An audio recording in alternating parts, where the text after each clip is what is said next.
Welcome back, Dram fam. No, hated that. Hated that as soon as I said it. Please don't adopt that ironically. Anyway, as the spookiest time of the year once again comes into full effect, what better way to celebrate than with your third or fourth favourite talking skeleton? And on that note, celebrate we shall, as it is my absolute pleasure to welcome you all, new and old, to Wholesome Halloween 2 Slasher Season. As always, I'll be your host Dan Drambles, and can I just say it is genuinely good to be back in the bones. I am so excited. Because this month, we're going to be breaking down some of the biggest slasher icons of all time, covering every entry into their original franchise continuity, good and bad, with a new video every single day. And as is always the case with Wholesome Halloween, we'll of course be looking at these movies through the lens of celebration, and wherever applicable, finding the humanity in the horror. This is day one, and what better way to kick things off than with the debut feature of one of my favourite horror icons of all time, Freddy Krueger, in Wes Craven's 1984 masterpiece, A Nightmare on Elm Street.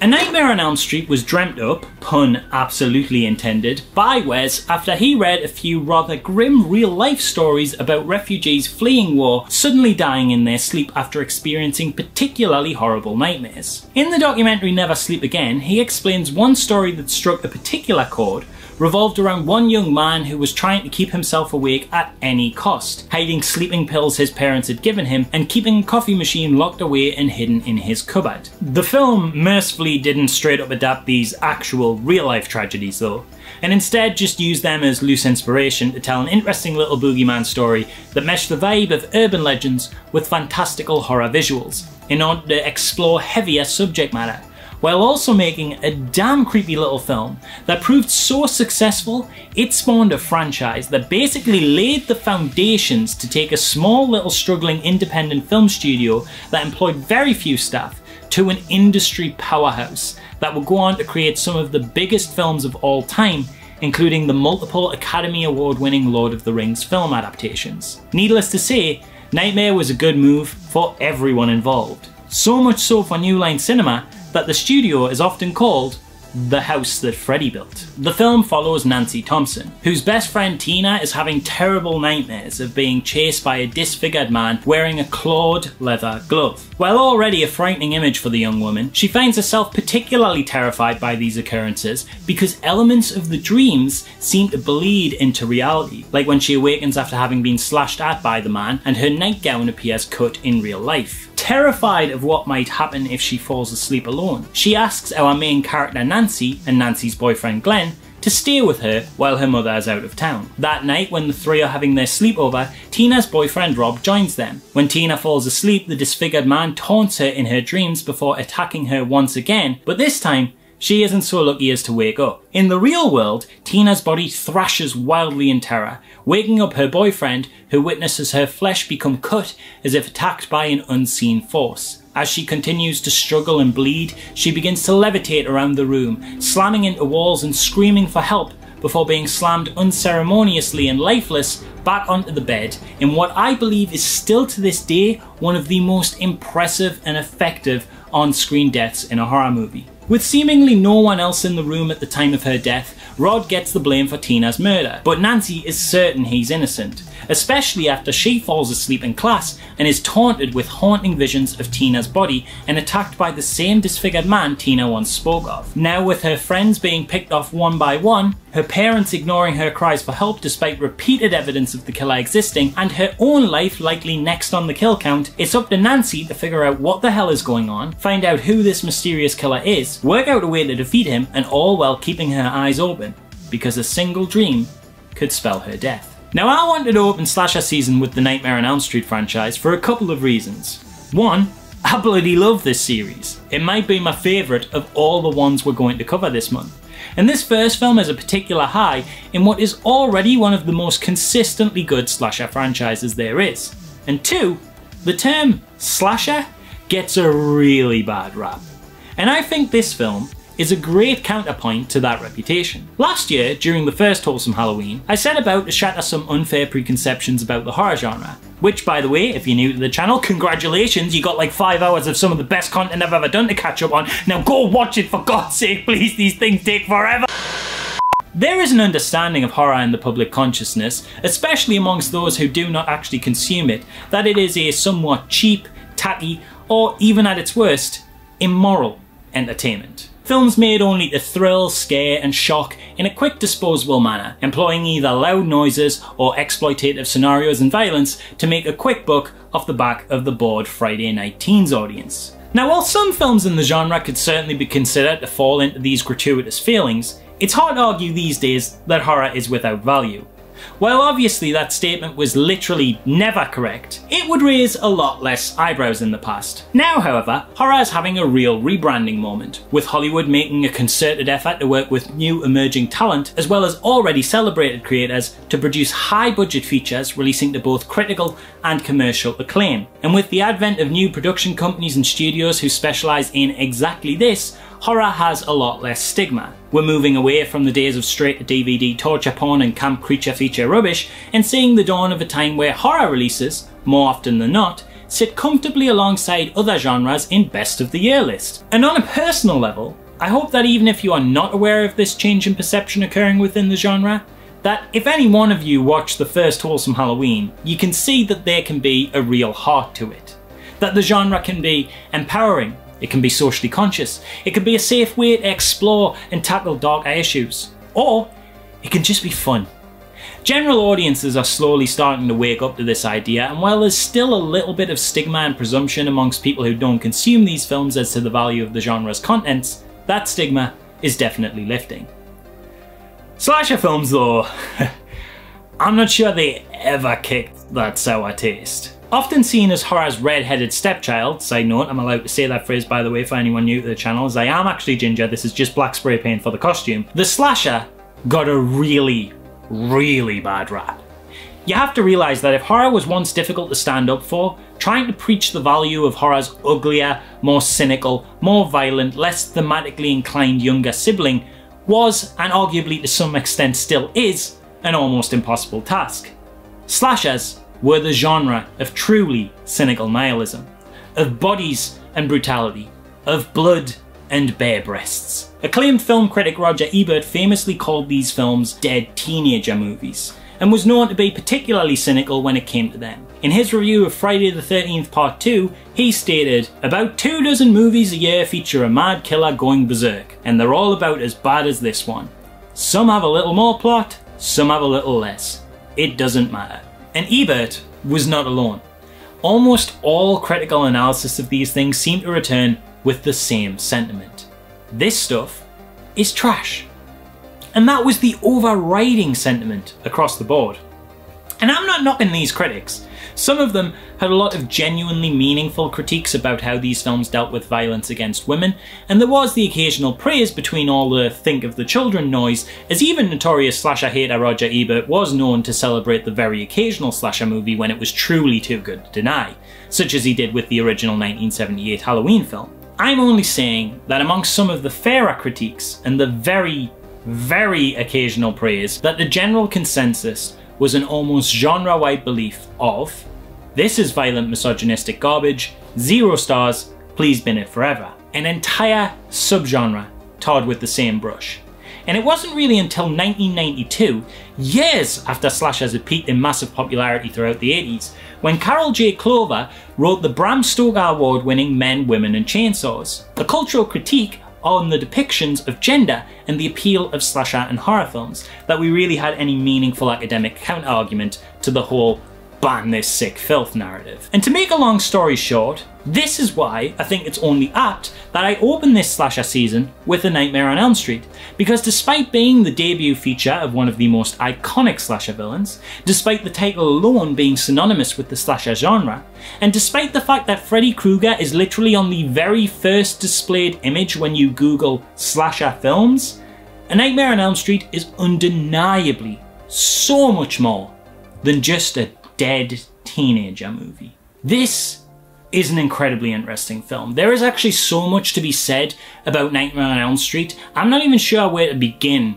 with dissecting it. You honestly could write a whole book on this first movie alone. It is not just an accomplishment on an entertaining level, but it is rich in themes and subtext. It's full of, still to this day, unmatched levels of technical wizardry, and it features some brilliant characterization, not just in its incredibly memorable villain, but also in its protagonist Nancy, who is in many ways the proactive antithesis to the image of the cowering girl in the corner waiting to be killed that so many people mentally associate as being synonymous with the slasher movie. This was a celebrated movie, and rightly so. It wasn't just a financial success, but a critical one too, at a time when likely some of the same critics that were singing its praises were in almost the same breath deriding slasher movies as garbage. It's almost kind of mind-blowing to me that we ever really had a period of time where we as a collective consciousness wrote off the slasher subgenre in its entirety, when films like Alfred Hitchcock's Psycho, John Carpenter's Halloween, and A Nightmare on Elm Street all existed and were celebrated, and we did not see the cognitive dissonance in that. What happened there? In the end though, it doesn't matter. The ultimate point is, regardless of your preconceived notions of the genre, Nightmare on Elm Street is an excellent film. Not just an excellent slasher film, an excellent film. And that isn't because it surpasses its genre limitations or anything like that. This isn't an elevated slasher, if you will. It's just a slasher. And it turns out that slashers can just be this good. The first thing you notice about Nightmare on Elm Street when you watch it back now is just how incredibly well it holds up.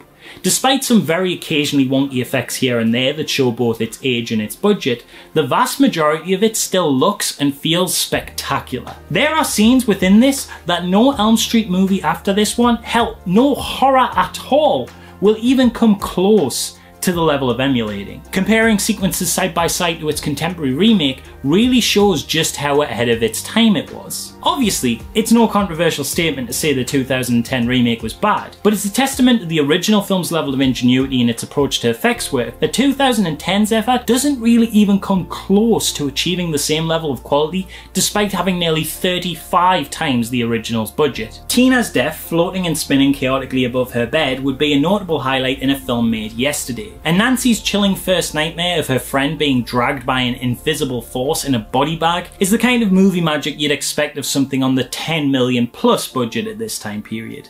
Never mind something working with only a tenth of that. Its eerie dreamscapes and the way it plays around with the rules of reality create a villainous force the likes of which horror audiences have probably never seen before. The deaths aren't just a quick, thoughtless cut of a sharp tool being slammed into the nearest victim in a manner that dispenses the quickest and largest amount of blood. They're these incredibly crafted, well thought out and darkly imaginative surreal ordeals. By creating this character unconfined by the restraints of realism, Wes Craven was able to craft a villain who could surface in all these unsettling and invasive ways.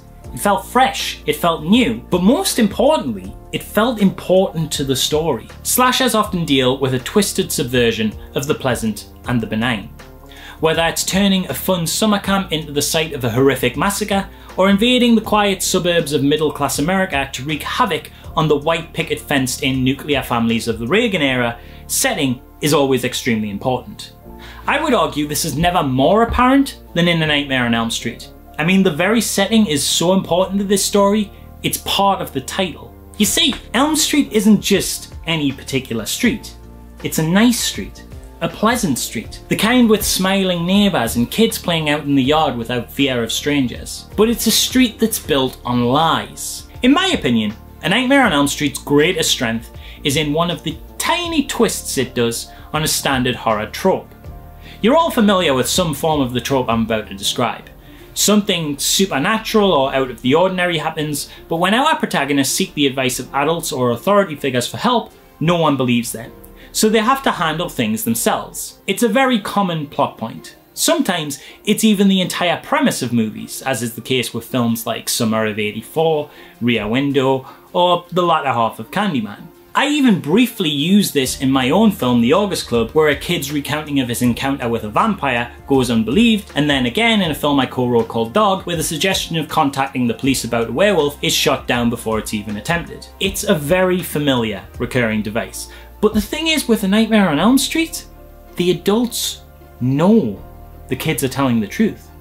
At least in the sense that they know Freddy Krueger is a real person, but they choose to ignore them anyway. And it's this little element, which feels like a small touch, but I think actually really highlights a lot of what Elm Street is really about, that often I think goes underexplored. You see, Nancy's mother is a really key character in discussing the film's themes. When kids start dying left, right and centre, she begins to noticeably drink more. And even though she clearly knows more than she's letting on, she just keeps insisting to Nancy that it's just bad dreams and it's all in her head. And this line of argument persists even after she takes Nancy to a sleep clinic and witnesses firsthand Nancy physically pull Freddy Krueger's hat out of the dream world. And it is only after being grilled by her daughter and after having seen this indisputable evidence of Freddy's presence in Nancy's dreams, having again witnessed her physically grab an item of his possession out of nowhere, that she very reluctantly admits to knowing about Freddy. She explains that Fred Krueger used to be a child killer on Elm Street,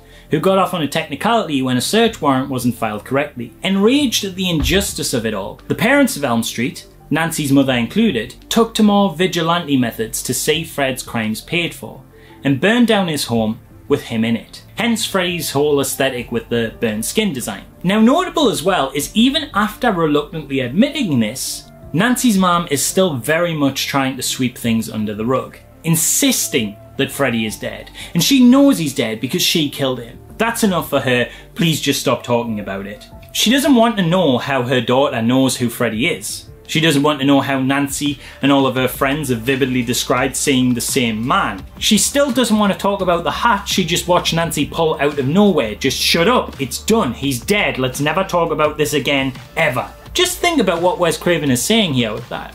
It's not just Nancy's mother who knows about Fred, it's all the parents. Everyone their age was presumably a part of this, and they all just moved on and never mentioned it again. And then when their sins of their past come back on their kids, they just don't want to entertain it. Because ultimately, it's just too difficult a conversation. Let's just drink away our problems instead. Lock them up, hide them away. Let's not talk about the boogeyman today. What does that say about Elm Street and by extension the many streets of middle-class America that are just like it? It feels to me like Wes is trying to tackle this illusion of pleasantness. The idea that this perfect little picturesque middle-class American image is just bullshit. That it's all built on one big lie. That we'd rather keep up this smiling, attractive facade of charm than address any deeper rooted issues. Craven was always a big critic of the Reagan-era mindset and the inherent unfairness and falseness at the root of his middle America. You only need to look at his darkly satirical 1991 effort, The People Under the Stairs, which I covered last Wholesome Halloween, for definitive confirmation of that. But long before his 1991 efforts had a caricature of the man himself running around in a gimp suit, Freddy was already tearing away at the facade of pleasantness that so much of the American dream was based on. You know, Freddy was supposed to have been a child molester as well as a child killer, but that was taken out of later scripts. However, the sexual undercurrent to his violence is still very much present in the subtext. Instances like the claw in the bathtub, the fact he doesn't bother with the adults that killed him but chooses the victims to be their young children, the whole coming into his victims' bedrooms at night, it's very there, even if it's not explicitly stated. The 2010 remake would re-add this plot point in and make it just pure text and not subtext, but I think that fundamentally misunderstands the greater idea behind the original movie. Regardless of the reason for the sexual violence themes to be cut in any overt reference from the script, the end result is stronger specifically because it is there in subtext and not overtly spelled out. Because that's what Freddy is about. That's what the themes of the film are about. As a monster, he represents the unspoken, the things people are uncomfortable addressing and would rather hide away from. The Freddy Krueger of the original Nightmare on Elm Street could very well still be a sexual predator. After all, he certainly acts like one, but the parents who killed him are reluctant to even talk about him at all, and only admit he was a child murderer with extreme pressing. Do you think they'd ever dare talk about what else he might have done to his victims? Of course not, because this is lovely happy Elm Street, where we don't talk about dirty, nasty, awful things. Regardless, as if they're happening on our doorstep, regardless of whether we're in any way involved with them. Freddy represents the darkness that lurks underneath all the Elm Streets of the world. All the marriages failing behind closed doors, the violent abuses, the horrifying murders that happen 3 doors down that no one wants to talk about because it ruins the neighbourhood's lovely image. Freddy as a creation is this marvellous creature that symbolises all of the things wrong, hidden in the cracks of the places that pretend everything's right, that jumps out at the audience and says, I'm here. You can't ignore me. No matter how much you drink, no matter how much you pretend I'm not there, I'm always here. I'm literally always on your mind. I'm in your subconscious. Smile all you want to your neighbours. They don't know when you sleep at night. You dream of me.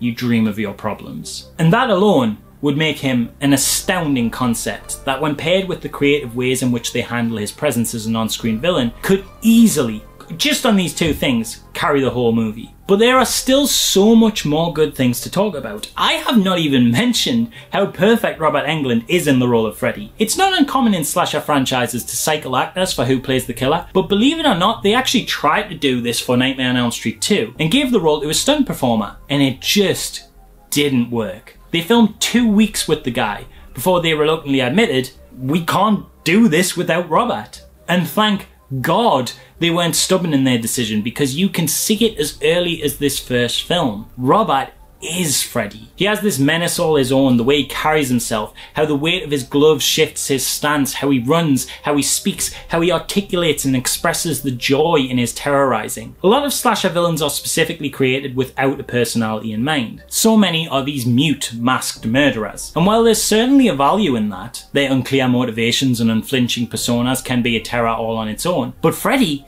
is a full-on character. You absolutely get a sense of the kind of twisted individual he is. There's a grotesque playfulness about Rob's performance, and I think it's only because of him that Freddy works even when he gets campier as the films go on. He can switch between horrid and hilarious on the fly. And although this first film sees him at arguably his most menacing, the building blocks are there for the one-liner spouting dream jester still to come. And Heather Langenkamp as Nancy is the absolute perfect foil for him. Another problem slashers often run into, and you'll see a lot of this in some of the titles that crop up this month, while the villains might be memorable, the heroes often aren't. Heather does not have this issue at all though. She's brilliant, an absolute standout character in the so-called final girl trope. She's brave, she's smart, she's resourceful, she's constantly an active participant in the plot as opposed to someone the plot just kind of happens to. She does not mess around. Less than halfway through the movie, she's already reading old army books on how to set up booby traps while she plans on bringing Freddy to the real world. She is the polar opposite of the damsel in distress stereotype audiences may anticipate from this kind of film, and it feels completely natural. Plus, she's just a good actress. The rest of the cast aren't bad either. I particularly like John Saxon's turn as Nancy's dad, Sergeant Thompson. He turns in a great performance as a tough as nails, no nonsense kind of guy. But there's something beneath the surface that betrays a great tiredness. I don't know if it's just me, but something about him comes across as uncertain and frightened despite his cool composure. Like he's carrying a huge burden. Which of course he is, as he's in on the whole town's dirty little secret. It's great stuff. But then again, so is everything about this film. With the exception of a slightly janky ending with a wonky mannequin special effect and a rather cynical closing point that feels at odd with the prior victories of the film's heroine, it rarely ever misses the mark. And even the ending, to be honest, I can kind of forgive, as Wes didn't even want it in there. He actually wanted a happy ending, but a final, somewhat rushed scare was added at the studio's insistence. But you can almost ignore this bit really, especially since Wes kind of got the chance to unwrite this ending anyway when he brought back Nancy for part 3, effectively retconning this final scene that seems to allude to her suffering an unfortunate fate. Other than that though, it's just incredible. Like, make no illusions, this is a horror masterpiece. From its tense, moody opening where we see Freddy craft his iconic weapon, the film grabs hold of you and just never lets you go. Its central conceit of the killer having power in his victims' dreams creates a first viewing experience where the audience can never feel safe. Due to the surreal nature in which the film drifts between reality and the dream world, you can never be certain for any scene whether the characters have fallen asleep and are constantly in fear of sudden tone changes, as any scene could be a nightmare waiting to reveal itself. It also gets bonus points for cleverness in having the only slasher villain that can effectively taunt and attack you in real life in the same way he does in the movie. After all, I'm sure many people saw a Freddy or two in their nightmares after this. Honestly, I think the film would still be pretty scary today if not for the metatextual problem of Freddy's overexposure. The guy is basically a theme park mascot these days. It's unfortunate that as a result from his cheesy sequels, he just got this kind of MTV rockstar treatment where he was like everywhere. When I was growing up, I knew exactly who Freddy Krueger was and what he looked like without ever having seen a nightmare movie. They say you should never show too much of the monster in a horror film, and while I don't think the film itself falls into this overexposure trap, it doesn't change the fact that Freddy Krueger has a rap album. I mean, come on. It's really hard to fear the bogeyman when you can get bogeyman branded pajamas, isn't it? If you're watching it for the first time though, don't let that put you off. Sure, Freddy might not be too scary these days, but it doesn't change the fact that this is a smart, well-crafted, thematically rich, strongly acted, and incredibly well put together piece of horror. Just seriously, if you haven't watched it, please do yourself a favour and do so. Aside from Freddy's overexposure and the only very occasionally rough-looking practical effect, this film hasn't aged a day, and it is infinitely better than its more contemporary reboot/remake. If you have even a passing interest in horror, you owe it to yourself to see this thing.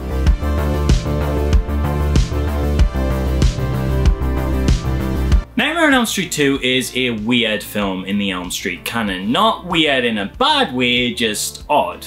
Though almost never considered the worst the series has to offer, as the franchise would go on to some massive dips in quality with its later entries, it's still often singled out as the black sheep of the franchise, because it just feels very out of place in a lot of ways. For one thing, it's not really about dreams and people dying in them. You would think a film that carried the title A Nightmare on Elm Street might be centered somewhat on, you know, nightmares on Elm Street. But while the film features more than a few dream sequences, they are not where the danger seems to lie. In a move that is very unlike our Freddy, everyone who is killed in this film is killed solely in the real world.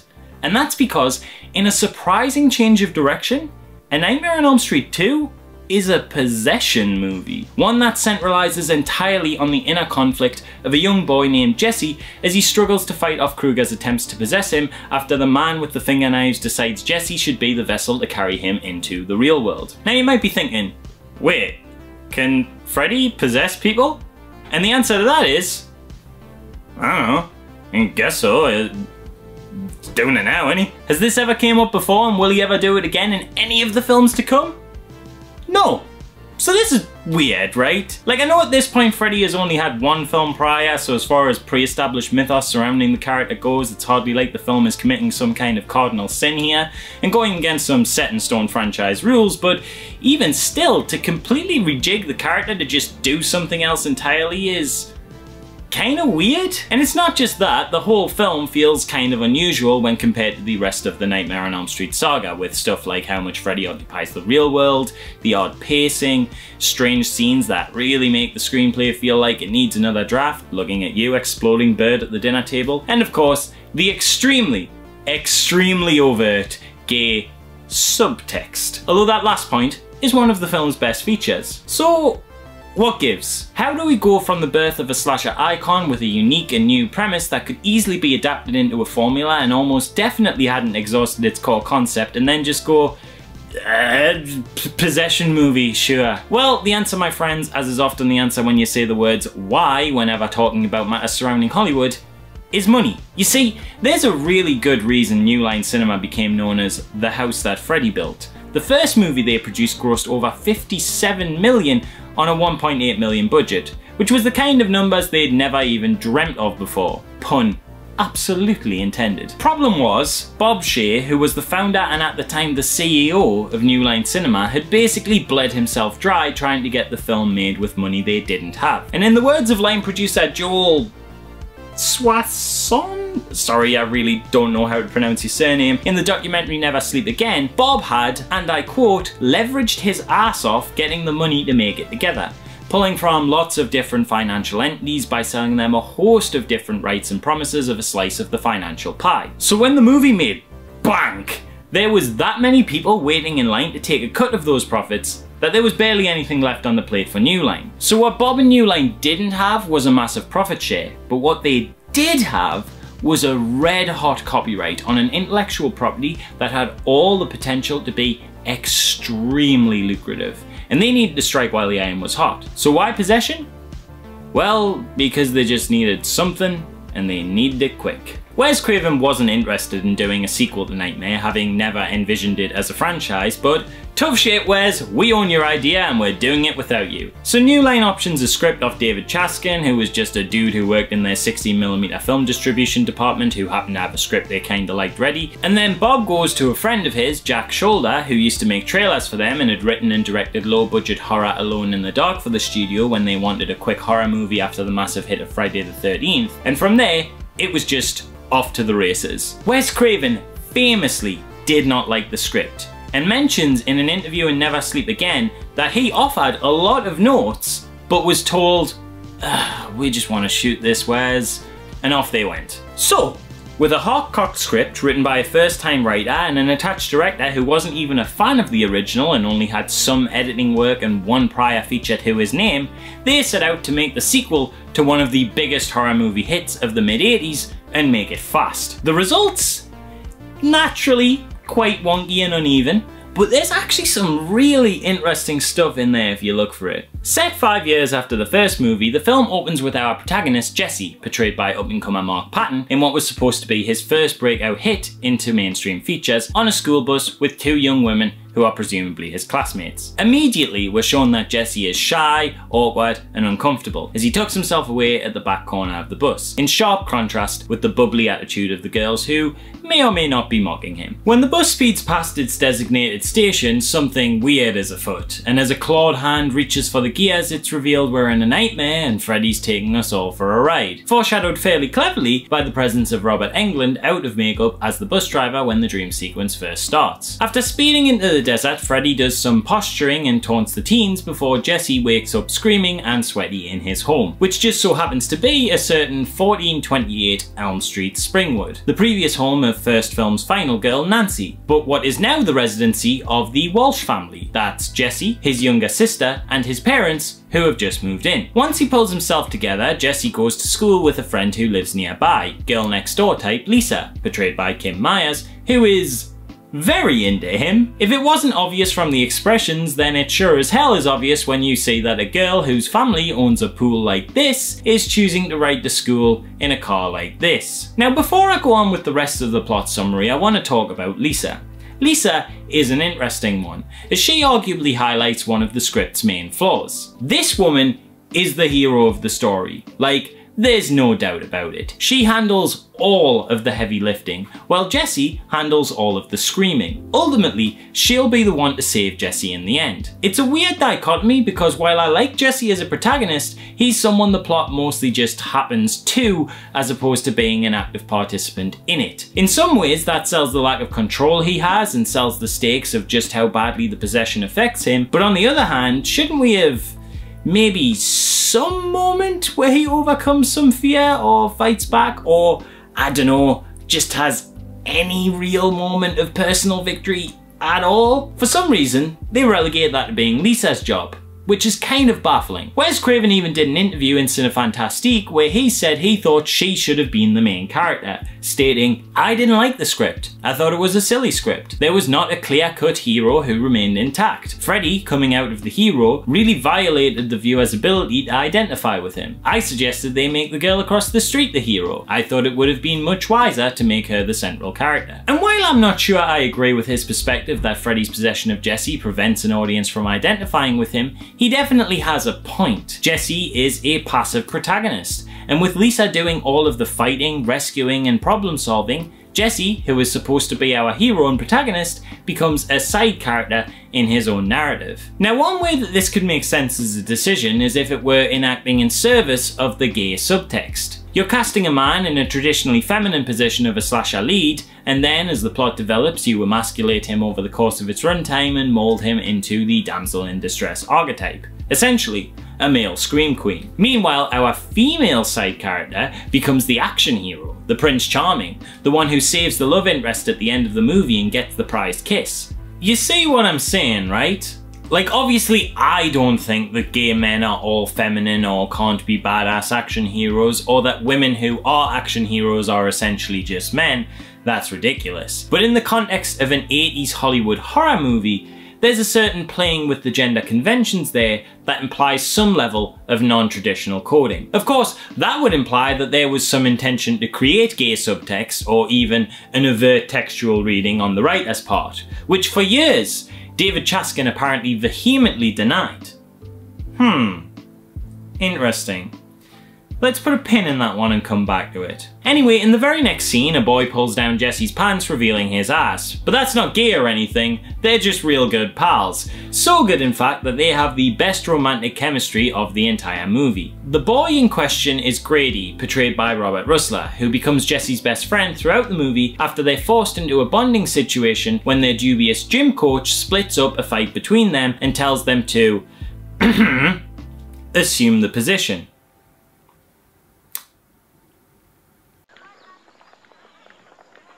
Oh, you mean push-ups? Right, yeah, that's what I thought. The two bond and Grady tells Jesse about the previous owners of his house and how a young girl went mad after she watched her boyfriend die across the street while her mother locked her in her room, obviously referencing Nancy and the events of the first film when her boyfriend Johnny Depp got sucked into his own bed and turned into a human fountain. That same night, Jesse has another nightmare about Freddy that gets a little flirty. But don't worry, it's not a gay thing. There's no gay theming in this movie. Anyway, the next day, Jesse has this extremely traditionally masculine and very heterosexual dance scene.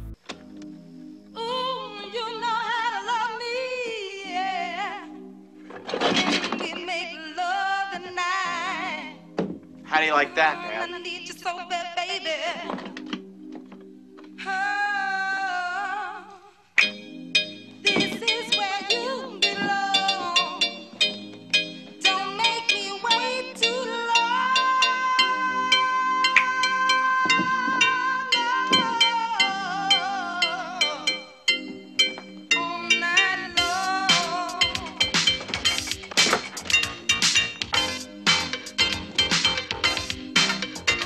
After this overt display of red-blooded machismo, Jesse and Lisa stumble upon Nancy's old diary while cleaning his room. The diary details Nancy's nightmares, which knocks Jesse out of it a little bit when her writing describes the same knife-fingered man he's been dreaming of. Then the film kinda goes on a weird tangent for a scene. There's this running motif throughout the movie that the house is getting unbearably hot. Small fires start to break out, and this culminates with the family parakeet, exploding. It's really goofy and kinda bad.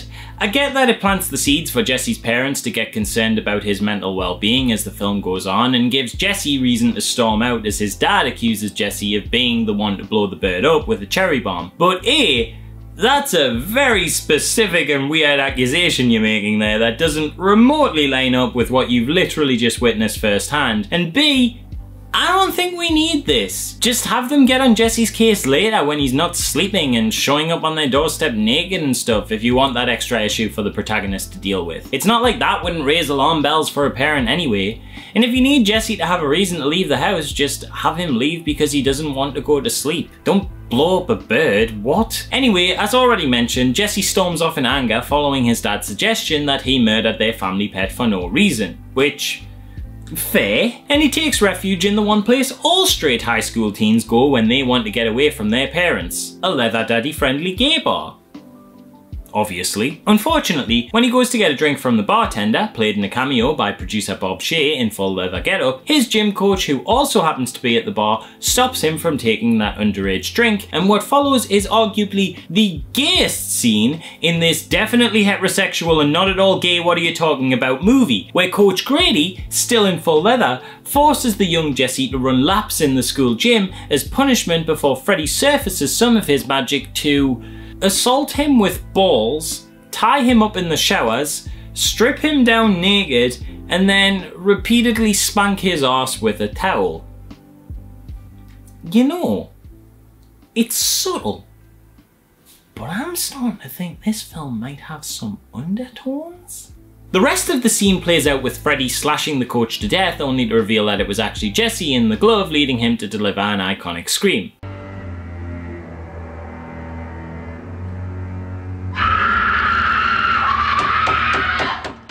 After that, the remainder of the movie plays out with just this kind of back and forth of Jesse trying to stave off this total possession, resisting killing his younger sister, but eventually Freddy ultimately taking complete control, bursting out of him and into the real world, killing Grady and a bunch of teens at a party, and leaving it to Lisa to save the day and bring Mark back with true love's first kiss. Now there's a lot of divisiveness around the whole Freddy in the real world shtick. The immediate mass slaughter that follows his emergence is seen by a lot of people, Wes Craven included, as a particularly low point in the franchise. And it's not hard to see why. The scene is fun in a chaotic way and well enough put together. Englund's improvised line that follows as he spreads his arms and announces "You are all my children now" is really eye-catching, intense, and incredibly delivered. But Freddy loses a lot of mystique and threat when he's running around a pool party crowd of teenagers who are mostly all bigger than him. However, say what you will about this, there's no denying that the practical effects on this film are fucking top notch. The pool party might turn some away, but the transformation scene we take to get there? Incredible. Freddy emerging from Jesse's body is amazing, with his face pushing through the skin and his hand popping out to cut himself free. It's just brilliant. Perhaps a little derivative of the transformation sequence from An American Werewolf in London, but I don't care, it looks great. And Freddy himself is the best he has ever looked here. Better than in both the prior film and all films yet to come. He looks amazing and so sinister. There's this weird, uncomfortable wetness to him they never really did again, and he's at arguably his most menacing here, as this is the first film to really amp up that talkative personality, which, to this film's credit, would go on to become a huge series staple and one of the most celebrated aspects of the character. But it's before he got all those cheesy one-liners and overuse of the word bitch he'd become known for. It is a testament to Robert Englund's performance and the excellent work of the practical effects team that Freddy makes such a huge impact on this movie because, and not a lot of people know this, he's only in it for a tiny 13 minutes of the whole runtime. This film gets a lot of flack for a lot of reasons, but you almost never hear the complaint that there's too little Freddy, as in just a tiny amount of time he manages to leave such a massive impact, your brain just assumes he's there for huge chunks of the film. And that's just not the case. Some of that as well you have to actually give to the script. While it's definitely Englund and the effects that are the thing that steal the show so much and leave the big impact, the possession storyline does make Freddy a constant background threat. So even when he's not there, he feels as though he is. I'm not saying I'm a huge fan of the divisive possession angle, but I gotta give it credit for that. And that's Elm Street 2. A little odd, a little unbalanced, but like I say, there's still a lot of stuff to love there. You got a great cast, you got great chemistry, you got Freddy at his most visually menacing. I mean, there's a scene where he pulls off his scalp while grinning to reveal this pulsating brain beneath, and it's just, it's so gross and sinister looking, I love it. You've got exceptional practical effects, and for what it's worth, the big chaotic massacre might be narratively a bit flat, but it's at least an entertaining set piece in a fun, colourful, chaotic way. I'm not saying it doesn't have its dips. There's a bit of an off pacing, some weird story decisions, and you know the exploding bird isn't even the weirdest animal scene in this film. Its final act sees Lisa walk past whatever the hell these are. They don't even put up a threat or anything, they're just kinda there. But you know what? Even with the weirdness, its unusual possession storyline, and all of its other flaws, I'd say it's worth a revisit. I personally think it's a little unfairly maligned and doesn't quite deserve its bad reputation. At least not as much as it gets anyway. It's a lot better than some of the other weak entries in the series, that's for sure. Because there are some notable high points to enjoy here. And of course, that's just the fun parts before we even talk about the most interesting thing in relation to this absolutely, completely, and definitely heterosexual movie for straight boys. Okay, I'm gonna drop all sarcastic pretense from now, it's time to talk about it. This movie is extremely gay, and it's not just a couple of moments, it's everything. Jesse is in of itself a name colloquially used as an insult to label effeminate men. He's playing the role of a scream queen traditionally meant for women. Jesse has more romantic chemistry with his best friend Grady than he does Lisa, even leaving Lisa at one point when they're about to have sex to instead spend the night with Grady, which leads to a bunch of suggestive lines. Something is trying to get inside my body. Yeah, and she's female and she's waiting for you in the cabana. and you want to sleep with me. It does to men what the male gaze in cinema has done for women. Dudes are constantly shirtless, sweaty, adjusting themselves. There's just half-naked guys everywhere. And of course, Freddy's possession of Jessie could easily be read as a fear of one's own sexuality, a kind of self-hatred. The idea that something wants to come out of you, but that it's something you're afraid of, something that will change how people perceive you, something that might be scary. Of course, this runs into the problem of the idea that if Freddy is meant to represent Jessie's latent homosexuality, then homosexuality here is being depicted as a terrifying child killer who, at the end of the film, can only be defeated by an act of hetero romance, which isn't great. And that's kind of the kick-off point really to getting to talk about this film's complicated relationship with its inherent gay coding. On the one hand, it is extremely cool that a massive blockbusting franchise feature this gay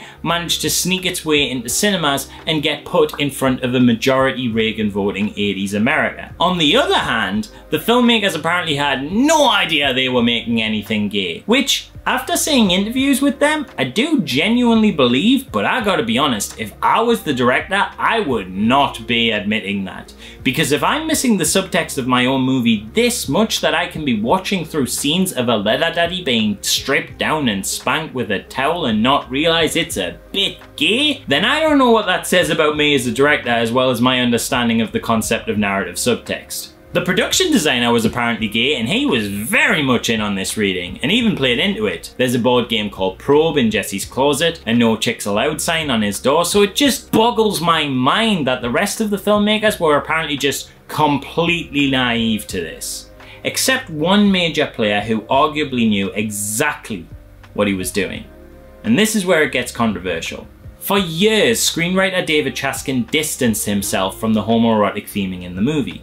And then, when conceding it was definitely there, suggested in one interview that it wasn't meant to be as overt, but that certain elements of the movie, such as casting, pushed the subtext to a higher level and stripped away whatever subtlety there might have been. Which really kinda throws lead Mark Patton under the bus, who was a closeted gay man at the time, implying somewhat that the film wouldn't be so gay if it wasn't for a certain actor in it. Going back to that reading of Freddy as being a depiction of latent homosexuality being a bit questionable as a concept when you tie in the whole scary child killer thing, apparently that was intentional as well. As he said in the same interview, yes, there was certainly some intentional subtext, but it was intended to play homophobic rather than homoerotic. I thought about the demographics for these types of films, young heterosexual males, and tried to imagine what kinds of things would truly frighten them to the core.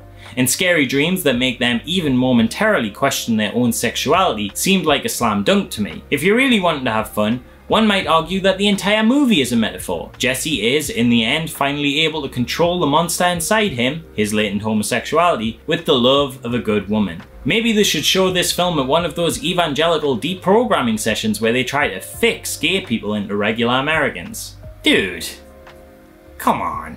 So here's the thing. A straight dude writes a, by his own word, meant to be read as homophobic horror franchise film, distances himself from its homoerotic coding, although he's changed his tune on that a bit now, and then blames the at the time closeted gay actor for its overtness and the gay coding, which also caused a massive headache for said actor, arguably harming his career, which never took off afterwards. So all that kind of really sucks, but on the other hand, hey, anyone read some of that Roland Barthes' 1967 seminal essay Death of the Author lately? Regardless of how Chaskin intended for the script to be read, this film has since been adopted and embraced by a gay horror community and fandom.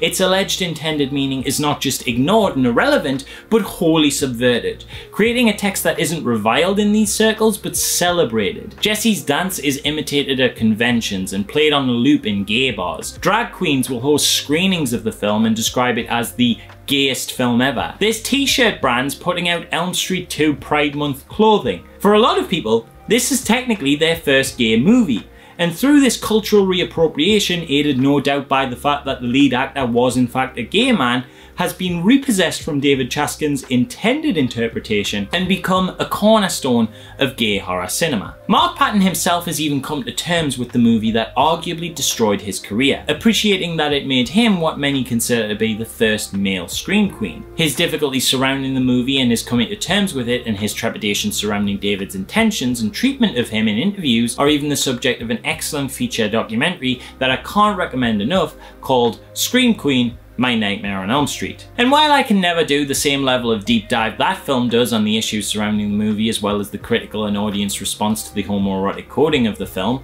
and quite frankly, nor would I want to because I could never do it justice, but I couldn't cover this film and not at least mention and briefly talk about all this, as to do so would almost feel willfully ignorant and miss some of the most interesting conversations to be had about the movie. So on that note, leaving some of the bigger discussions to the much more qualified documentary, which again, I really recommend, I will say that in my very simplified opinion, regardless of what any writer or filmmaker involved in its production says about the movie and its intended reading, the gay stuff is very much there. It actually makes the film way better, and I'm very glad that these elements have resonated with a gay audience in a way that spurs a great level of joy and celebration in spite of whatever message, or lack thereof, may have been meant to be taken from it. That's rad.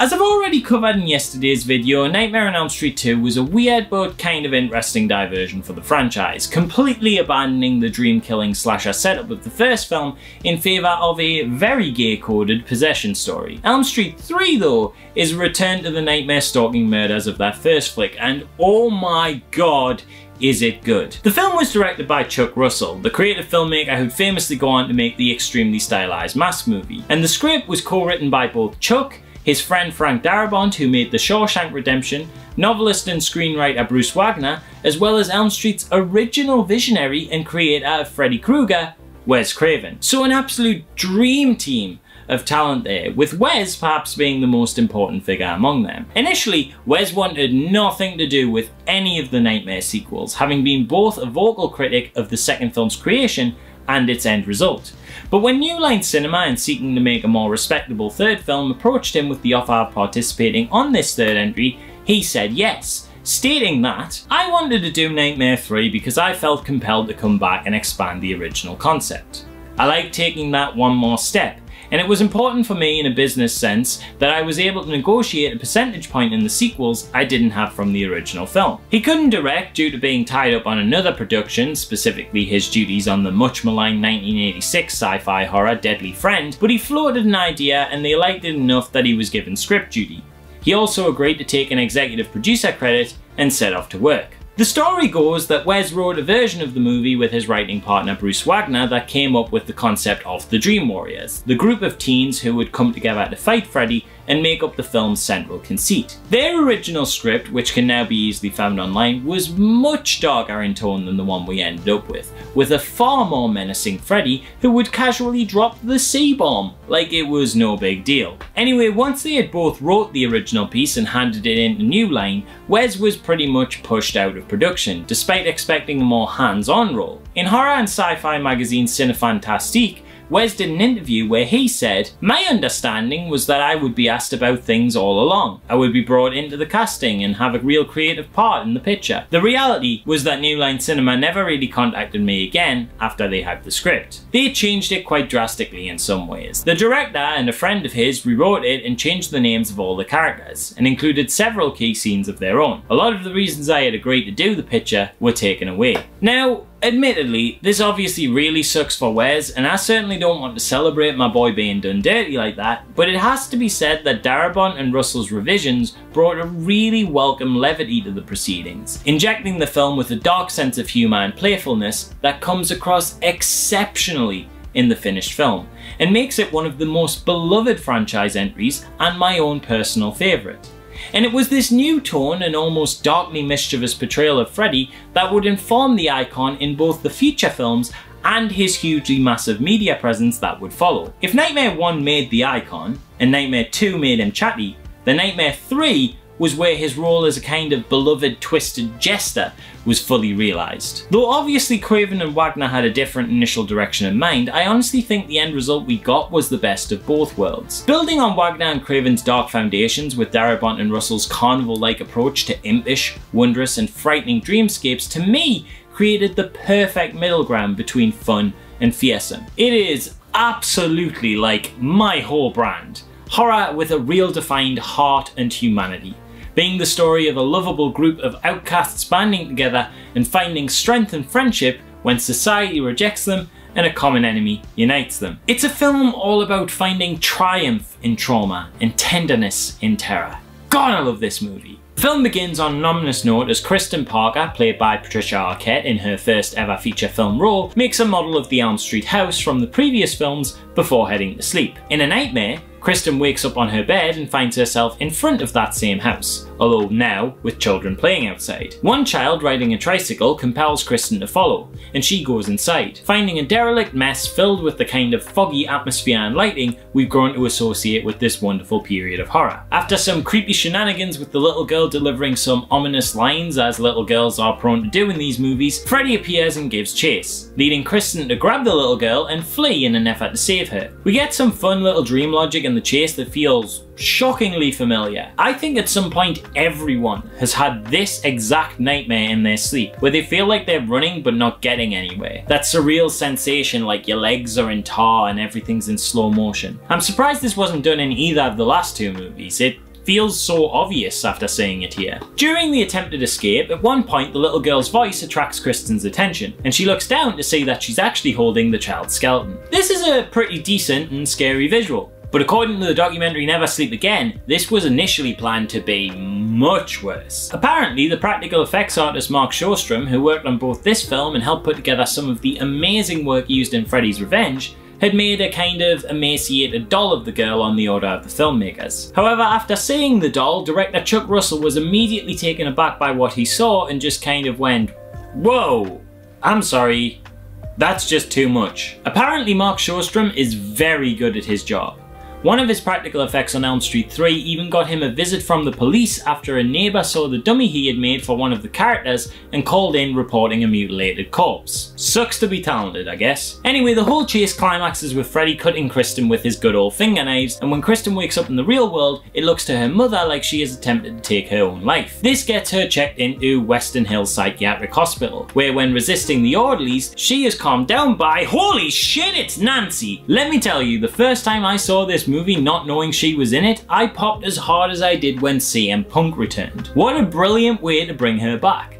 She's gone through and survived the trauma of the first film, and instead of being broken down by it, she's used it to drive her into a career helping other traumatized kids. How very natural an evolution of that character. It just feels so right. After immediately bonding over a sing-along of 1-2 Freddy's Coming For You, I know, banger, Nancy introduces Kristen to the rest of our main cast, who are the most charming and likeable group of kids to ever unfortunately find themselves the target of a slasher villain. All here, in some form or another, because of their recurring Freddy nightmares, which the adults have diagnosed as a kind of shared hysteria. There's Philip, the sleepwalker, who has a hobby of creating marionette puppets. Roland Kincaid, who's tough as nails and at one point calls Freddy a pussy, so best character. Jennifer, an aspiring actress prone to burning cigarettes into her arm, which her parents took as self-harm but was actually self-preservation as she'd do it to keep herself awake from Freddy's attacks. Will Stanton, a young kid who loves role-playing games, bound to a wheelchair due to an implied failed attempt on his own life. Taron White, the abrasive, kinda punky teen with a troubled past with drugs. And finally, Joey Cruself, who's socially awkward and completely mute, possibly as a result of his trauma. These lot are so great, just my absolute faves. I love them all. They're my babies. I want to take care of them. I don't want anything to happen to them.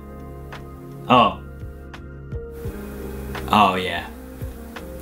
Scratch that last point. The main thing is they are such a great little cast of characters. Everyone serves a purpose, nobody feels like filler, everyone has a unique identity and personality. They've all got these believable, interesting dynamics and relationships. Some don't like each other so much, some are best friends. It just really feels like this actual group of troubled teens that are just making do with the situation they are in. Also, it's so fucking refreshing to see a horror film set in a mental institution where the patients are the heroes. So many horror movies, including a lot of ones I love, really play into this whole crazy asylum maniac shtick that paints mentally vulnerable people as violent monsters, when in actual reality, statistics show that those who are mentally vulnerable are far more likely to be the victims of violence rather than the perpetrators. It's nice to see a psychiatric hospital setting that isn't all dangerous men in straitjackets and padded cells for once, because that's very overdone. Anyway, during her time at the facility, Kristen has another nightmare where Freddy attacks her, taking on the form of this awesome giant Freddy worm snake thing, which apparently caused some concern behind the scenes and had to go through multiple revisions, because at first, it looked too much like a big old dick with teeth. And yeah, I see it. Penis panic aside though, what a stunning bit of work this scene is. Just incredible practical effects work that uses 4 different ginormous puppets for different angles and functions seamlessly. Real 80s movie magic on display here. Especially when they get it to pick up Kristen and slam her down. It looks amazing. It's the kind of thing I can see the behind the scenes of and still not fully comprehend how they did it. Wizards, the lot of them. While impressive though, Kristen seems to be a little less than thrilled to be eaten by it. But suddenly Nancy comes to help and she seems just as surprised to be there as we are to see her. But with her aid, they manage to fight Freddy off for the time being. It turns out ever since she was a little girl, Kristen has had this strange ability to pull others into her dreams, and here she unwittingly did that to Nancy. Although they managed to survive that encounter, they're not out of Freddy's woods yet. The next night, we get some more fantastical brilliance when one of Philip's marionettes takes on the form of a claymation Freddy. And in what is probably one of the most horrific, wild, and memorable sequences of the whole series, Freddy makes Philip into a marionette of his own, using his motherfucking veins as the motherfucking string. It is one of the most messed up and yet strangely magical moments ever put to cinema. The perfect combination of the horror of the body with the wonder of dreams. The kind of thing that could literally only happen in a Nightmare on Elm Street movie. The whole sequence is phenomenal. From its tension building start as a Freddy puppet with an almost winking at the audience style smirk begins his sinister plan, to the striking final image of a giant Freddy dangling Philip over a window before cutting his strings and having him fall to his death. It is such an incredible marriage of murder and magic, and I think that's the main draw of Dream Warriors in general.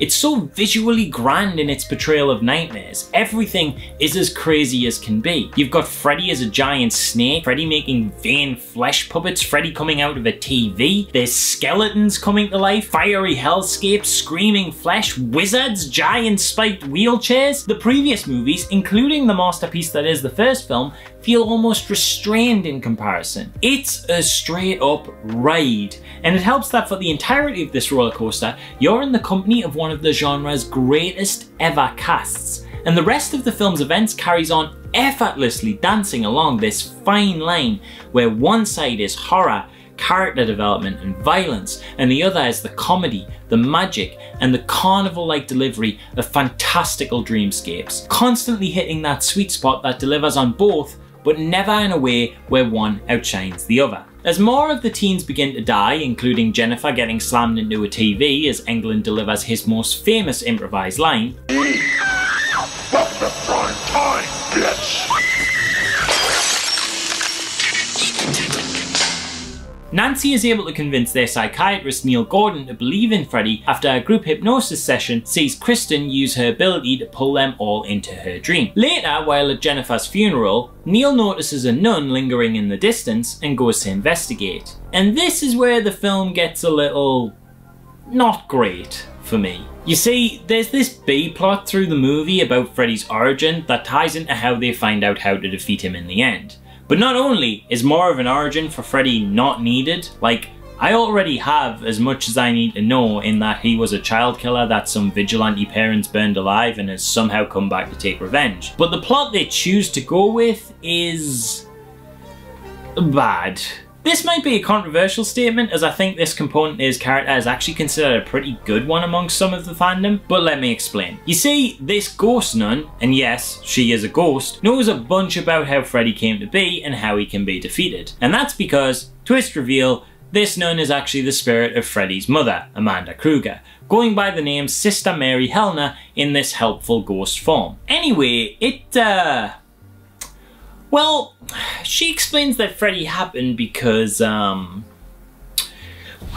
she used to work at an asylum, right? And back in 1925, she mistakenly got locked in the tower over Christmas with a bunch of maniacs, the series use of the word, not mine.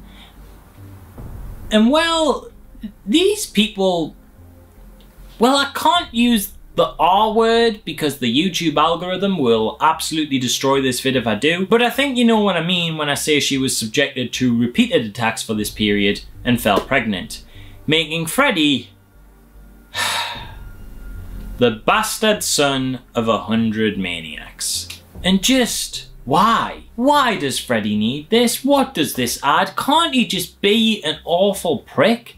Why does he need to be some predestined evil brought on by magical evil maniac sperm? No, the film doesn't outrightly say it's this exact act that made him this great evil, but what else could its inclusion mean? It's either just a purely shocking unrelated anecdote, or the audience is supposed to make some connection to that being a factor in why he is the way he is. And not only does that really unfortunately kind of do away with the positive depiction of psychiatric ward patients we got in The Kids and give us the stereotype of the violent crazy they previously managed to avoid, it also just doesn't make sense. Like, is evil somehow genetic here? Is it because of this he can come back as a dream ghost somehow? Is it only evil because of the combination of the DNA of the 100 of them? Because that's not how reproduction works. And I don't mean to nitpick this like cinema sins here. I'm fine with the logic not totally working out if this added anything of value, but for me it has the opposite effect. It detracts from Freddy's mystery by over-explaining some horribly traumatic backstory. Freddy is a horrible arsehole. I can just believe that. I don't need some weird explanation as to why. And all of this just to get us to the conclusion where Mama Kruger is just like, yeah, my dudes, just like, give my son a funeral and stick some holy water on his skeleton and shit. He hates that. That'll get him. Is there really no other way you could have wrote the discovery of that knowledge in? None at all? Definitely had to go on the assaulted ghost nun train on that one? Alright. This issue aside, however, the rest of the movie still just totally fucking slaps. When Joey gets attacked by Freddy and ends up in a coma, the institution's staff blame Nancy and Dr. Gordon prescribing the kids the experimental drug Hypnosil, a drug that Nancy takes that prevents dreaming. The two are both relieved of duty, leaving the group now without allies amongst the authority figures, and without someone fighting in her corner, Kristen is quickly sedated and put into isolation after she kicks up a fuss. While all this is going on, Nancy and the doctor track down someone who'd know where Freddy's bones are hidden. And oh sick! It's Nancy's dad! Another character coming back with purpose and a reason to be here. Now an alcoholic and disgraced ex-cop working as a security guard, another solid natural evolution following the events of the first film, he, with some reluctance, gives up the location of the bones. And then he and the doc head over to their location to put an end to Freddy, while Nancy runs back to the institution after hearing Kristen has been put under. She manages to convince the staff to let her back in to see the other kids, and they do a group hypnosis session to go inside the dream world and save their friends. This marks another one of my favourite moments in the film, as when the kids unite and face their fears, they become the Dream Warriors, inflected with lucid dreaming-like powers, all reflective of their personalities and interests. Kincaid is now as tough as can be, Will is a wizard who can walk, and Taran is this switchblade-wielding cool punk. I love this shit. At one point during the reveal of their dream forms, Taran says this: "In my dreams I'm beautiful and bad." And a lot of people point to this as a low point in the film, suggesting that it becomes too cheesy in this moment, or cringy as us millennials would like to call it. But I love it. I think it's great. It's fun and campy and kinda sweet. I love that Taran calls herself beautiful while sporting this massive mohawk, something that doesn't really match the traditional standards of what beauty is often considered to be on a woman. I love that beautiful to her isn't inherently traditionally feminine, and we see this reflected in her character. It's a cool touch, and she is indeed bad. She is as cool as shit here. I wish she survived the film, but unfortunately her and Will don't make it. Doesn't stop them from getting a big heroic moment to shine and taking on Freddy one-on-one though. So that's awesome. Anyway, the film wraps up in a big, satisfying climax. One that sees Freddy jumping between the real world to fight Donald and the Doctor, who are attempting to do a funeral with his bones, and the dreamscape to battle the kids and Nancy. Nancy dies in a moment that, because of all of the prior film and the way they used her as a mentor figure in this one, feels earned, shocking, and heartfelt. Eventually, the kids keep Freddy occupied long enough that the Doctor is able to give Freddy his funeral and the killer is defeated, before we close on Nancy's funeral and that previously mentioned ghost nun is Amanda Kruger reveal. And yeah, that's the movie. Damn man, there is a lot going on in this one, but it never feels overloaded or messy. Sure, I could have maybe done without that bastard son of 100 maniacs shite, but all things considered, it's a constantly engaging delight that breezes by in its 96 minutes of runtime. In case it isn't already obvious, I absolutely love the movie. I'm actually annoyed at myself for writing some of these videos out of order, because I want to call it a perfect movie, because it is, but then people in the comments will be like, how can it be perfect if it has that bit you don't like in it? But I have this whole big ramble about what I mean when I say perfect movie in a later video that explains that, and I don't want to repeat myself, so just go with it for now and I'll make sense later. Nightmare on Elm Street 3 Dream Warriors is an absolutely perfect movie for me. Does it have a pretty big flaw that rubs me the wrong way? Yeah, but it doesn't matter. It's still perfect. There is too much good going on here to be brought down by any of its issues. The kids are an absolutely brilliant bunch that I loved spending time with. The set pieces and nightmare sequences are the best in the series. Its tone is pitch perfect, balancing both the scary and the surreal effortlessly. Its practical effects are to die for. Freddy's characterization is one of the definitive takes on the character, just it's impeccable. I love the first film and I think it's a masterpiece that isn't really surpassed by this entry, but just on a personal level, I actually think I like Dream Warriors better. It's just such a me movie. It finds such a heart in amongst all the horror through the teens and their friendship, and that's just exactly the kind of thing I look for. And it's in a slasher movie, the genre of nihilism, of cynicism, of cheap thrills and tacky exploitation, or maybe not.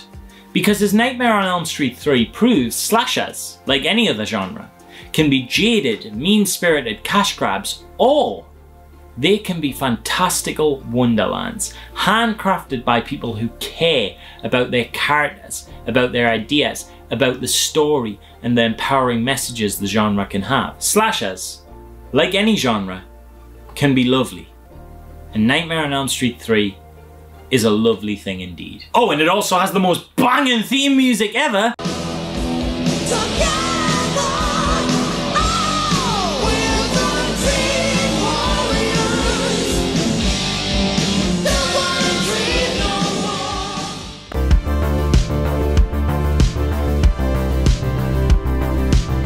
Elm Street 4 is where the franchise starts to fall off for me. It's not that it's bad, a lot of it is actually pretty good.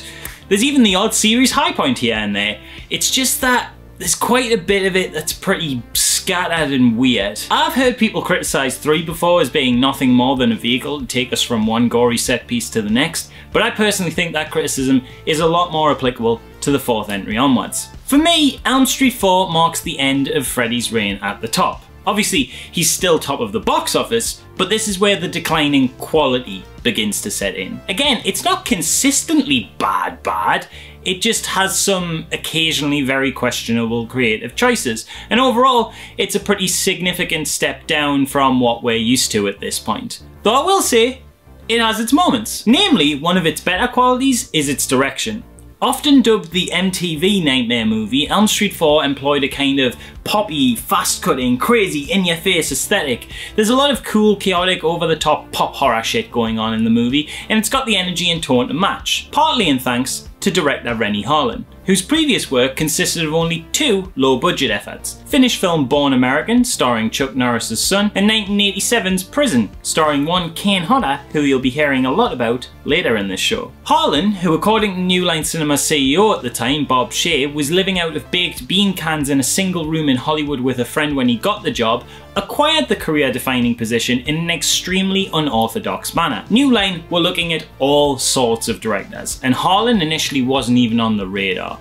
He came in for an interview when they were going through potentials and was quickly shown the door. Instead of taking it on the chin though, Harlan just kept going back unannounced. Each time, according to Bob and executive producer Sarah Risher, looking dirtier and more disheveled than the last. At one point, Sarah says she even thought to herself, I'm gonna have to give this dude a job just so he can get a bath. And eventually, the persistence of the Finnish fella wore down Bob, who relented and gave him the gig. Something he wouldn't be happy with as a decision until the film was actually finished, with Harlan suggesting that his entire relationship with Bob throughout production mostly consisted of Bob coming to set and scowling at what he thought was a huge mistake. A mistake that would of course go on to make $50 million. So you know, there's worse slip-ups to have. Side note by the way, before Harlan got the job, it was offered to Tom McLaughlin of Friday the 13th 6 fame, and my god, would I have loved to see his Freddy film. You want to know the reason Tom had turned it down though? Because they wouldn't allow him creative control, as they had, get this, already started shooting without a director. In an interview with Midnight's Edge, Tom stated, when I finished Friday, I was offered Nightmare 4, and I went to New Line, met with them, and I said, I love Freddy. I would love to do one of these. But I really want to do what I just did, where I had creative control. And they go, well, we're already shooting. What? Yeah, we're already shooting. We're shooting like 2 different units for the visual effects and something else, puppets or something. And I said, without a director? Yeah, we kind of know how we're going to make these things. And I went, that's not the way I work. So I turned it down, which of course made Rennie Harlan's career. Absolute madness. Pure speculation on my part, but I theorised this was probably a factor in Bob relenting and giving Harlan the job. By the time of his 5th visit, they must have been so far into production, despite only having a blueprint of a script by the way, that he probably thought, oh, fuck it, we need someone to do it at this point, he'll have to do. And for all the film's flaws that make me not its biggest fan, it's hard to argue that Harlan's vision of how to handle Freddy wasn't the right move for the series. He had realised pretty definitively that at this point, Freddy was the main draw.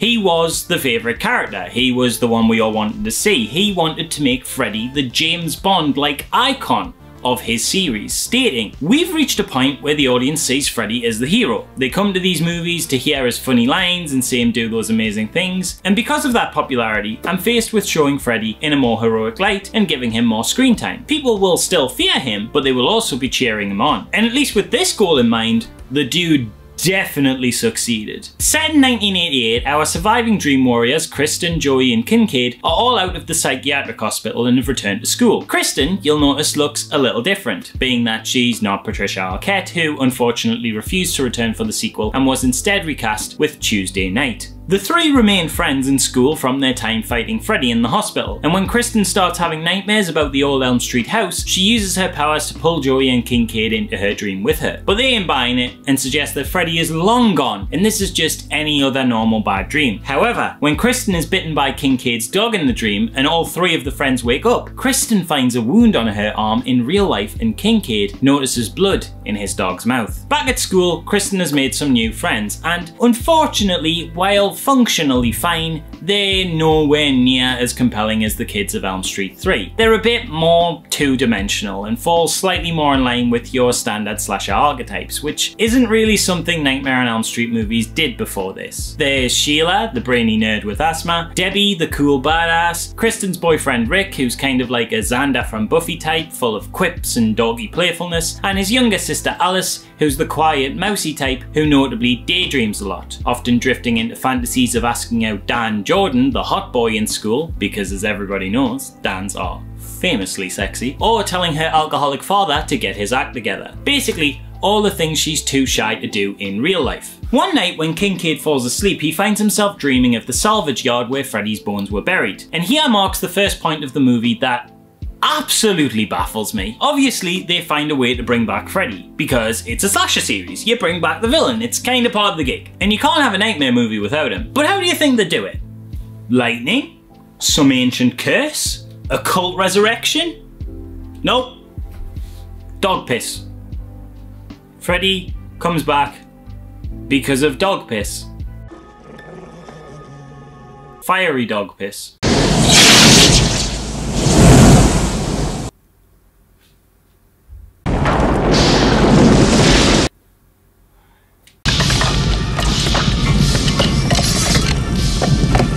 move that has forever confused me. For some reason, Kincaid's dog pisses fire, and this brings Freddy back. I just... what? I know we're in a weird dream here, and like dream logic is strange and stuff, but like, I don't even know what else to say, but why? How do I even begin to question this? It's such an odd creative touch that it's hard to criticize, because you're just like, why did it have to be flaming dog piss? I don't get it. The special effects surrounding his resurrection are pretty rad, but they're not enough to make you forget exactly how he got brought back. But you know what else? The dog piss is not even the worst part of this scene, as immediately afterwards, less than 15 minutes or so into the movie, he kills Kincaid. And then in the immediate following scene, Joey kicks the bucket too. Hate that.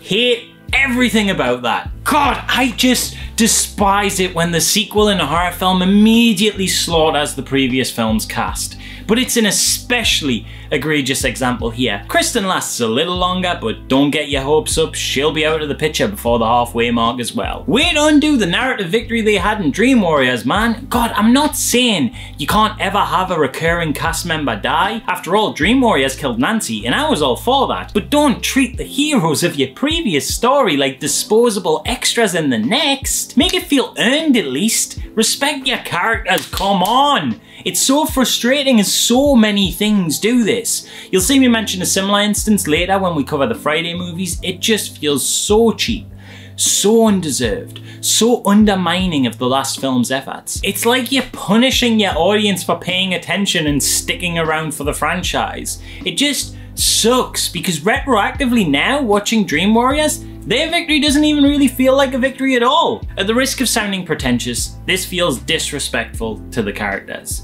They earned their happy ending, and now you're taking it away from them. And yeah, sure, the scenes aren't like lazily thrown together or without merit or anything. I like that Kincaid is defiant to the end, and Joey's waterbed death is a rad as hell practical effect. But I don't know. It just really takes the wind out my sails. I get that Freddy has to come back, and that always somewhat undermines their victory in the previous film, since no matter what, as long as there's a sequel, no one can quite kill him. But either give them a reason to be here in the follow-up movie other than as cannon fodder, or just don't write them in at all. They don't need to be there. Yeah, it's nice to have cast come back to ground the continuation of the narrative, but I can buy that they just won and moved on with their lives, and now Freddy is someone else's problem when he comes back. I mean, you resurrected him with dog piss. It's not even like his return was deeply interwoven with those past characters, is it? This is probably my biggest issue with the movie, and the biggest factor in bringing it down for me. There's other stuff I don't quite vibe with, but this is the only thing I would say I actively really dislike. As the film goes on, Kristen is keeping herself awake, for obvious reasons, when her mother, worried for her daughter's health, puts sleeping pills in her drink. As she falls into the dream world, she recalls some advice that Alice gave her that her dreams were hers to control, and she manages to force herself to have a pleasant dream of relaxing on the beach. The dream, however, is interrupted by Freddy, in an admittedly appealingly goofy moment where he surfaces from the ocean and puts on a pair of sunglasses. Pinning that for now, I got some shit to say about that. Anyway, Kristen is eventually killed in this dream, and I'm not bitter about it. I'm not. It's fine. But not before handing over her dream powers to new leading lady Alice, and the rest of the film is mostly just Freddy picking off the new crew until a final fight with our new final girl. Sheila gets a gross deathly kiss that sucks all the air out of her and in the real world looks like an asthma attack. Rick gets a real awkward low point of fighting an invisible Freddy in a karate dojo, which is a scene that just goes on way too long and doesn't work for me at all. The disembodied Freddy voice he fights neither being entertaining nor scary. It's just a prolonged sequence of a dude in a room by himself swinging wild punches at the air and pretending to get beat up. And no amount of dubbed in Freddy or shots of the glove can convince me otherwise. In the filmmaker's defense, this was a last minute change just because they ran out of money. Originally, there were plans to kill Rick with this crazy, over-the-top, hugely effects-heavy elevator scene, which is where the start of this dream sequence comes from, but they just didn't have the budget to pull off what they wanted. And so,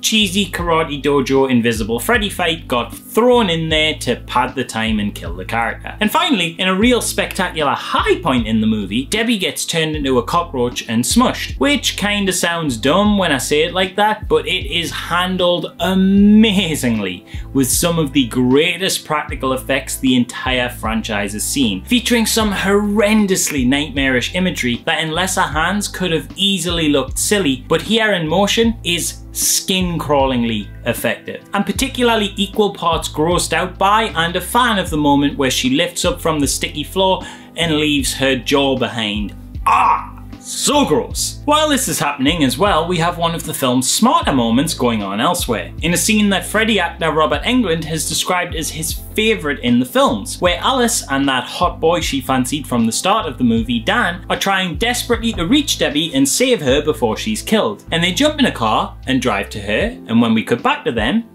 they jump in a car and drive to her, and then when we cut again, they jump in a car and drive to her. There's a really disorienting moment for the audience where it feels like the film glitched and started repeating itself, and that's because it has! In a very surreal and very dreamlike sequence, the characters find they are unable to get to Debbie, as, unbeknownst to them, they are sleeping and in a nightmare of a time loop. It's a really cool concept that genuinely throws off the audience. When I watched this for the first time, I was actually taken aback with a sense of deja vu when the clip played the second time. By the third time I realised what they were doing, and so did the characters, but it's really cool that the film manages to put the viewer into the same sense of confusing disorientation that the characters are experiencing. And again, sort of like the running and not moving scene that happens in Nightmare 3, this feels very true to dreams. I'm certain I've had this exact sensation in a dream before, where moments feel like they're playing out in a loop,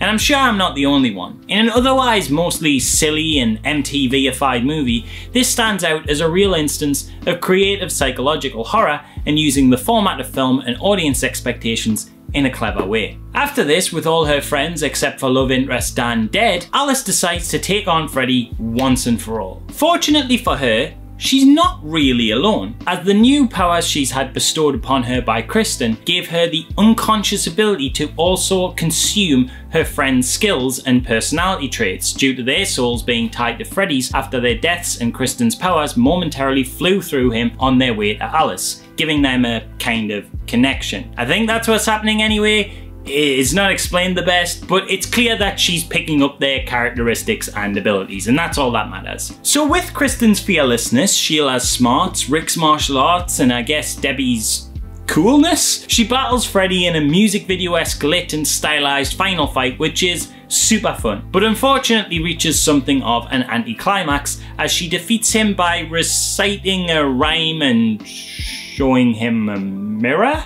Something about making him see the evil inside of himself. I don't know, it's not really clear and it doesn't quite work for me. And the film ends with Freddy dying for the 4th time, Dan and Alice walking off into the distance, and the credits roll. So yeah, a real mixed bag of a movie for me. There's a lot I like. Alice is great, and I love her arc going from shy mousy daydreamer to kick-ass Freddy Conqueror, and I really like the touch that she's essentially finding that power somewhat in the memories of her friends. I know it's a bit more literal than that, and she's actually legitimately consumed some of their skills and personality through some mumbo jumbo magic, but thematically speaking, it's her friends who help her win the fight and become a more fearless person, and that's cool. Plus, that little bit where she suits up for the fight sequence is just very MTV, very rad, and dare I say, perhaps even also groovy. The stuff with Debbie's dream is amazing. Love the time loop, love the practical effects. The cast, while not as great as Nightmare 3, are pretty solid for the most part. There's no one in here I actively don't like, although I will say Rick can be a little much at times. For truly the Lord works in mysterious ways. Hello, baby. I also really do like just how over the top and frenetic it all is. Consistently great practical effects and a super zeitgeisty of the moment pop cultural style really gives this one its own identity. Unfortunately though, all that good stuff does come with the baggage of an anticlimactic Freddy defeat, a lack of any real character development outside of Alice, less of a narrative focus, and of course, fiery dog piss, and quickly killed returning characters. But you know, for all of its flaws, it is absolutely an execution of the vision its director had in mind. And though it's not a vision I always vibe with, it certainly has a goofy, free-spirited and playful energy all its own. And let's not forget, no matter what else it did, it nevertheless gave us Finger Shark Freddy putting on some Ray-Bans and mugging for the camera. And you know what? That's not like an ironic appreciation of that thing. That wasn't a little joke there. I genuinely consider this a big deal. This frame is genuinely so important. I know it's a goofy pic of child-killing bogeyman Freddy Krueger grinning and wearing sunglasses, but hear me out. Firstly, it is the absolute essence of this movie condensed into a single image. If the goal of this film was to make Freddy the hero we cheer for and the James Bond style icon leading the show, then this exact point is where they hit the bullseye. And two, I credit this image as being the absolute moment that cemented Freddy Krueger's turn from cinematic monster to pop cultural rock star. This was that transition's peak.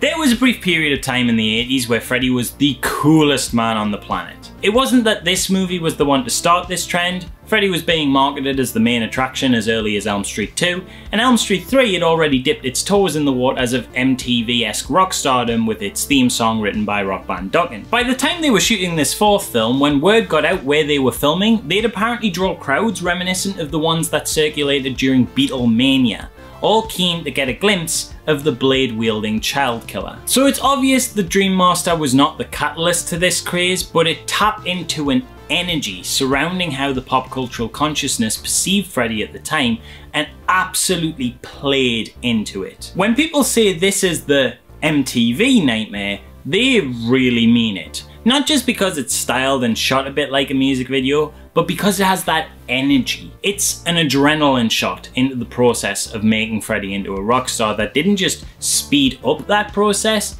it exploded it.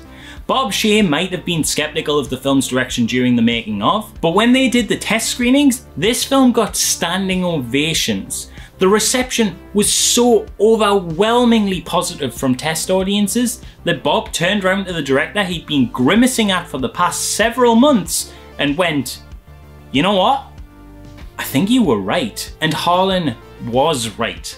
This was the nightmare people wanted. This was a nightmare with its finger well and truly on the pulse. Harlan would later recall in the moments he did pitch things he was doing to Bob, that Bob would look at him baffled and say things like, "So what, the kids' faces are just gonna be on a pizza? I don't get it." To which Harlan would just reply with, "Yeah, it's gonna be awesome." And Harlan was right. It's maybe not always my kind of awesome, but it was the exact type of awesome the late 80s was defined on. It might not be the perfect nightmare movie for me, but it's hard to suggest it wasn't the perfect nightmare movie for the time. And that's why I think this image, a smiling Freddy in Ray-Ban sunglasses, is just perfect. This image right here was when Freddy truly became a superstar. Maybe at one point he was written as a depraved child molester, and maybe this version of him was still a killer, but it straight up did not matter. The second he put on those shades and smiled for the camera was the moment he became a palatable icon as a slice of true Americana. Cool enough for the kids, safe enough for the parents. I'm not saying this is the very image which made him a megastar like that, but it's the one that solidified it. He might have been a rock star by the release of 3, but this dude can't go on Nickelodeon. But this guy's a cool dude. This guy can rock Nickelodeon. This dude can sell you chewing gum and kids' pajamas and rap albums. He can do in-betweens on MTV and have his own call-in 900 hotline. This, for me, I think was it. The whole film played into this new version of Freddy, but I honestly think this was the game changer. This image is Tom Cruise in Top Gun. It's the embodiment of 80s over-the-top energy. It is pure MTV, in a way Freddy had played with for a long time but never fully committed to. This for me was the moment that Freddy defined this transition from popular horror villain to pure pop cultural icon. This was, in my opinion, the hammer meets nail moment, and the blow was right on target. And I can say what I want about the film, but that's got to count for something. And $50 million and a Freddy explosion says it does.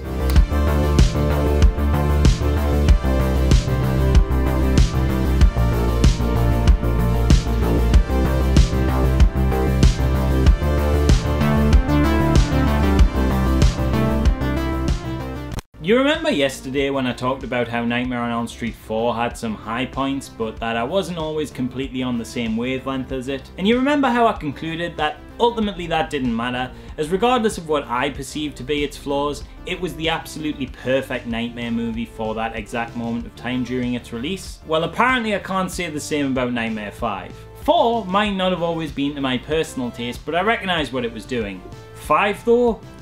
It's just messy. I would consider this to be Freddy's first outrightly bad movie, which, to Nightmare's credit, that's a pretty good streak of good entries before you hit your first really bad one. Not many slasher series can say they did that. I would love to say that 5 was maybe like 2, a little misunderstood, or like 4 did some really interesting things on the whole, even if it wasn't to my taste, but with 5, well, there's tiny little slivers of interesting ideas leak through the cracks every now and then, but overall as a whole piece, this film is kind of a chore to get through. It is easily the one I remember the least, and I have not long watched this film. In fact, I literally watched this film specifically to write this video, but it's already kind of blurring together in my mind, which is kind of wild considering the batshit bonkers on paper plot is about Freddy using an unborn child's dreams to claim new victims and features scenes of a weird little Freddy baby running around a hospital floor, and rather infamously a comic book styled Super Freddy dueling a vigilante hero in a stylized black and white world that mixes the set stylings of the Dick Tracy movie with the kind of animation that's reminiscent of the music video for Aha's Take on Me. You would think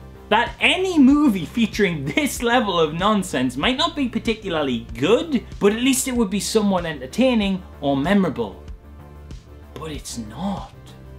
Not really. The sentiment behind this movie was at least kind of coming from a clever place. Originally, the idea of this film's basic storyline was pitched during pre-production of The Dream Warriors, but the executive producer Sarah Risher was pregnant at the time and very much not a fan of the idea of Freddy clawing his way out of some poor woman's womb. However, years later, when it came time to make this film, she realised that a lot of the younger audience who watched Freddy in the first movie would probably be grown up now and having kids of their own, and thought maybe this kind of issue would appeal to the fears of that audience, and possibly be a concept worth revisiting for this release. Unfortunately though, the end result is a mixed bag that, to me at least, weighs a lot more negative than it does positive.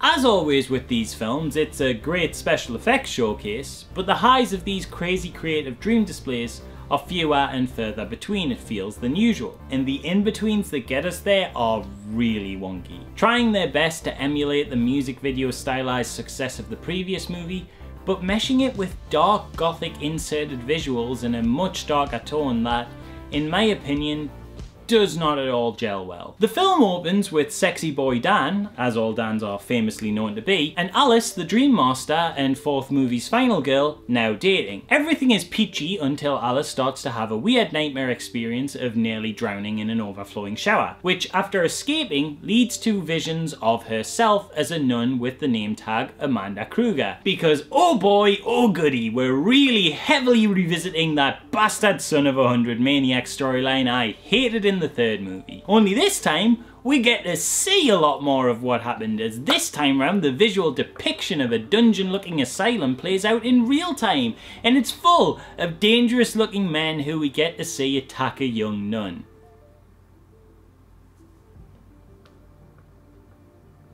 I don't like it. Thankfully these sequences don't go too graphic, but they still crop up a lot more than I'd like. And every time they do, the film series stops being fun and starts being depressing and miserable. Which just feels totally at odds with a film that also gives us this doggy shit.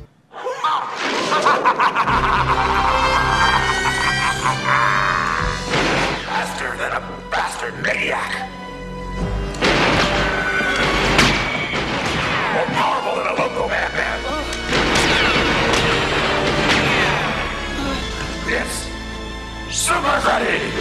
The next day, Alice is graduating with her friends from the fourth movie, only... Wait, no, those guys are all dead. Oh, sorry, I meant her new friends who are almost completely carbon copies of her friends from the fourth movie. You've got Mark, the comic book fan who kinda fills in the slot of the dorky playfulness of 4's Rick. You've got Yvonne, the responsible hospital volunteer and swimmer who fills the committed good student role of Sheila. Dan is... well, he's literally a returning love interest, so I'll cut them some slack there and say he doesn't count. And finally Greta, who to the film's credit is quite different to tough girl Debbie in that she's an aspiring but reluctant model, but she still bears some superficial similarities in that she exhibits a similar role of being the confident, self-assured girl of the group. After graduation, Alice has another vision, this time seeing Freddy's grisly looking birth, which is where we get the definitely jumping the shark little Freddy baby.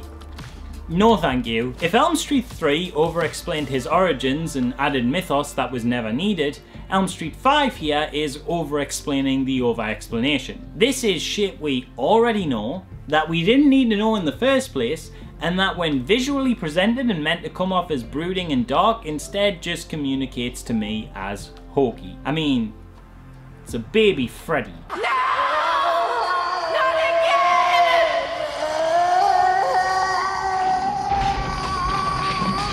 I know it's a surreal vision, I know this isn't actually a beat-for-beat play-by-play of exactly what happened and more just a dreamlike representation of it, but it's just too damn silly. After this, baby Freddy quickly morphs into adult Freddy and taunts Alice. Concerned at what these visions mean, Alice tries to contact Dan, who starts to make his way to her, but he falls asleep and, in one of the few creative moments I like quite a bit in the film, he rides off on a motorcycle in a nightmare which then fuses to his body in this horrible, almost Tetsuo the Iron Man-like fashion, basically turning him into this freakish combination of man and motorbike, which I know when I say that aloud sounds kinda silly and shark jumpy in the same way Freddy Baby does, but unlike Freddy Baby, the visual here is excellent, even with a bunch of MPAA cuts taking away a lot of the gorier elements. This nightmare kills Dan, and Alice finds out after his death that she's pregnant with his child, and also, while staying in hospital, is visited by a young lad called Jacob, only for Yvonne to tell her that there's no kids staying on this floor. Worried about herself and her friend's safety, she tells them about Freddy and all this nun-birth crazy stuff. Yvonne doesn't buy it, but the others are kinda like,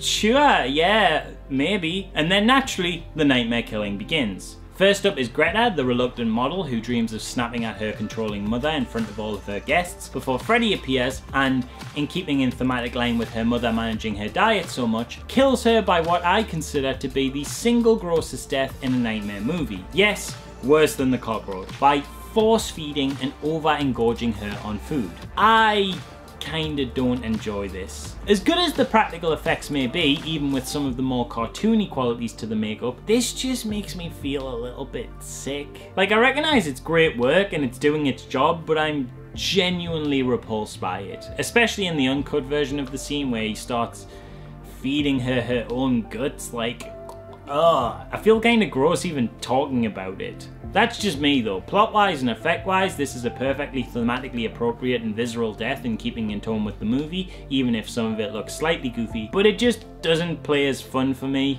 It's weird because I'm not into gore, but the gory stuff has never bothered me in these movies, but there's just something about the act of force-feeding that's like genuinely distressing to me on a soul level. After Greta's death, Mark starts to buy into the idea of Freddy a lot more, and that's when Freddy goes for him next. But Alice is able to jump into his dream and save him just before seeing Jacob again, who implies Alice is his mother? Okay. Getting real convoluted on this whole unborn child thing now, aren't we? Not like offensively so, but this film is focusing a lot more on weird lineage mythology than I think anyone would like it to. And then Alice gets an ultrasound and realizes that Freddy is using her power to kill her friends through the dreams of the unborn baby in her womb, as well as feeding the baby their souls to turn it into Freddy. And wow, what's that in the sky? Is it a bird? Is it a plane? No, it's a shark. And that is quite the jump it's doing there. Bravo, my friend. The plot of this film borders somewhat on the nonsensical. Like, I do get what's happening, it all, I guess, makes sense, but it's so contrived and convoluted, what with soul-eating babies and future visions of unborn kids, and somehow this all ties into Freddy baby. It's all very, very messy, isn't it? Like, it really is a throw something in there so we can get from point A to point B, where A is one special effect and B is another special effect. The film's more or less a practical effects showreel, and a mixed one at that, loosely tied together with this kind of fan wiki lore-esque synopsis of a plot that drives into overly elaborate backstory, mythos, unnecessary details and pathetic side characters. It is, in a word, naff. It's just a bit rubbish, innit? And it's really no surprise, to be honest, when you hear about the behind the scenes, because apparently this thing was being written and rewritten a million times throughout pre-production. And not in the way that a film would normally be. You'd expect multiple polishing drafts of any film worth its salt, but I'm talking past from writer to writer, each one not having a clue how to fix the previous draft, creating this kind of game of screenplay telephone that was so messy, the Writers Guild of America had to intervene to work out who should even be credited. And apparently, the original draft was super weird according to the director, which is saying something because the end result is also pretty damn weird too. And it's about to get weirder, as there is still a lot of strangeness left to come. Dan's parents think Alice has lost it and come to ask her if they can raise the baby, to which Alice's father steps in and defends her. And you know what? In a small little detail I like to praise in this movie, I like that the dad cleans up his act and gets sober. It's a nice and unexpected little touch to see that alcoholic of 4 trying to do right by his daughter in 5. It's just cool to see the character didn't stagnate, and it's something refreshingly optimistic within the film's otherwise pretty cynical tone. Unfortunately, I can't praise it much after that though, as the rest of the film swiftly follows with more backstory rubbish about Amanda Kruger hanging herself after her son's final trial, a wonky stop motion set piece where Yvonne is attacked for the first time, which, listen, I adore stop motion animation, but this just looks terribly out of place here. And then Mark's death, which obviously has the aforementioned embarrassingly terrible Super Freddy. To its credit, the scene does open kind of promisingly, with Mark finding a comic depicting the events of the film up to that point, and that's kind of cool, but it quickly descends into extremely dumb and extremely silly, which is fine to an extent if that's what you're going for, but not 2 scenes ago you were talking about a repeatedly sexually assaulted woman committing suicide after her son who was forced upon her final trial for child murder. So you know, maybe commit to a tone, just a little bit. And then skipping forward a little, we get to the final confrontation. Alice falls asleep to go and find Freddy and save her kid from him. There's an admittedly very cool MC Escher style sequence, gotta be honest, love that, great creative use of the dream world. And then a messy ending where like the future vision unborn child ghost kid gets a Freddy face and does the voice. There's something with Freddy being scared of Freddy's mom, and then Amanda Kruger takes Freddy away or something. I'll be honest, I kinda don't remember entirely what went down there. And I'd watch it again, but I don't think I'd be able to remember any more, because as of me writing this video, I've only just watched it now. So it feels like one of those things where it's just gonna leave my brain as soon as it enters. And maybe some of that's on me. Maybe I should focus harder or keep rewatching it till it all sticks in, but to be honest, I just don't want to. The important part is it's all very convoluted and messy and forgettable, and no matter how many times I see it, that's what I'm gonna take from it. The film becomes a blur the second it isn't immediately in front of me. Just this jumbled mess of occasionally good but more often bad set pieces, and then a bunch of stuff in between that I had to embarrassingly consult wikis for to remember in what order they came. One of the absolute worst in the series for sure.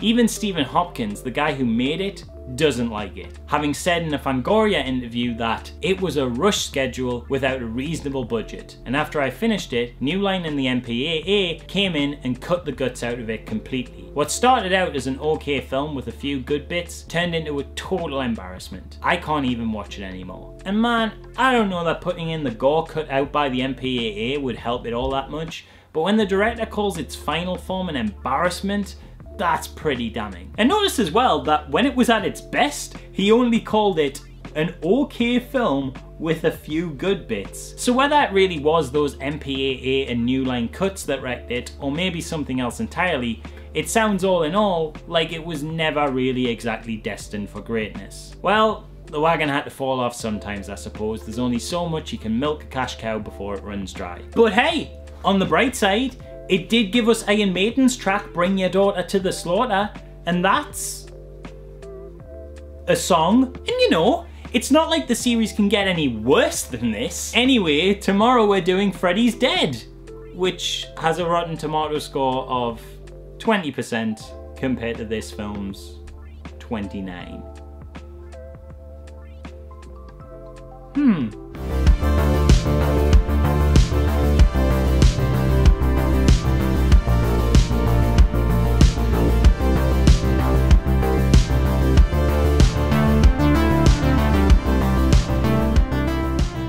You know, I'm gonna repeat myself on this point later because, like an idiot, I wrote these out of order to how I plan to release them. I made a conscious decision with my channel a while back to gear towards more positive coverage of things. I always felt like celebrating stories in all of their formats was more my thing anyway than bagging on them.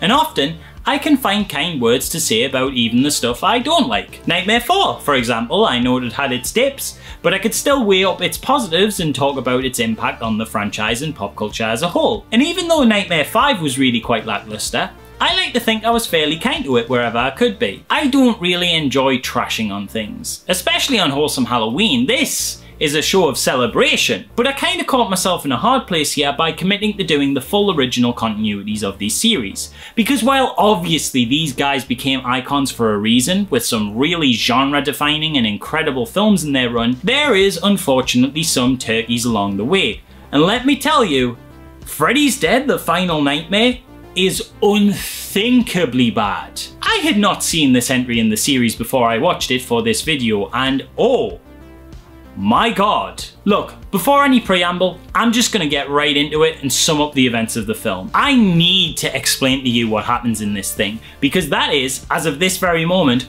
all I want to talk about.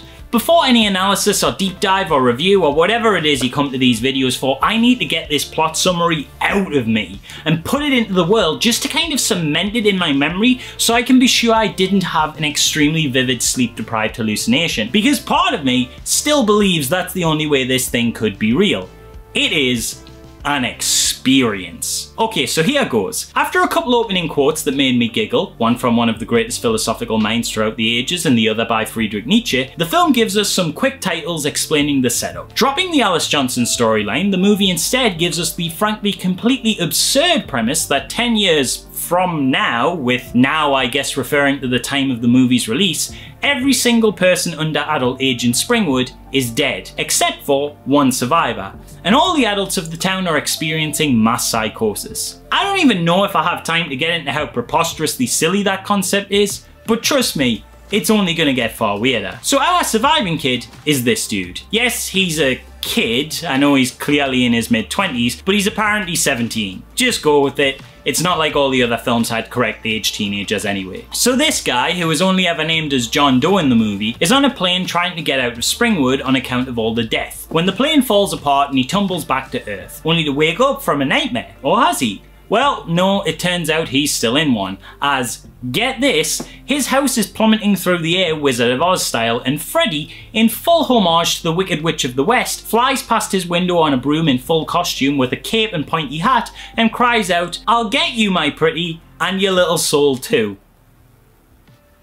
Alright. Continuing in the nightmare, the house lands in Elm Street, and our John Doe continues to try to escape by going and asking series producer Bob Shea's cameo if he can have a bus ticket to leave town, which elicits a campy laugh followed by a bus slamming into him, but not in the realistic murder way, more like in a wacky Wile E. Coyote sort of way. Freddy is of course driving the bus, and really getting into his new hobby of cosplaying, as he's once again clothed appropriately for the role, and looking mighty dapper in his little bus driver hat. The bus slams on the brakes at the edge of Springwood, and this makes protagonist John fly through a portal.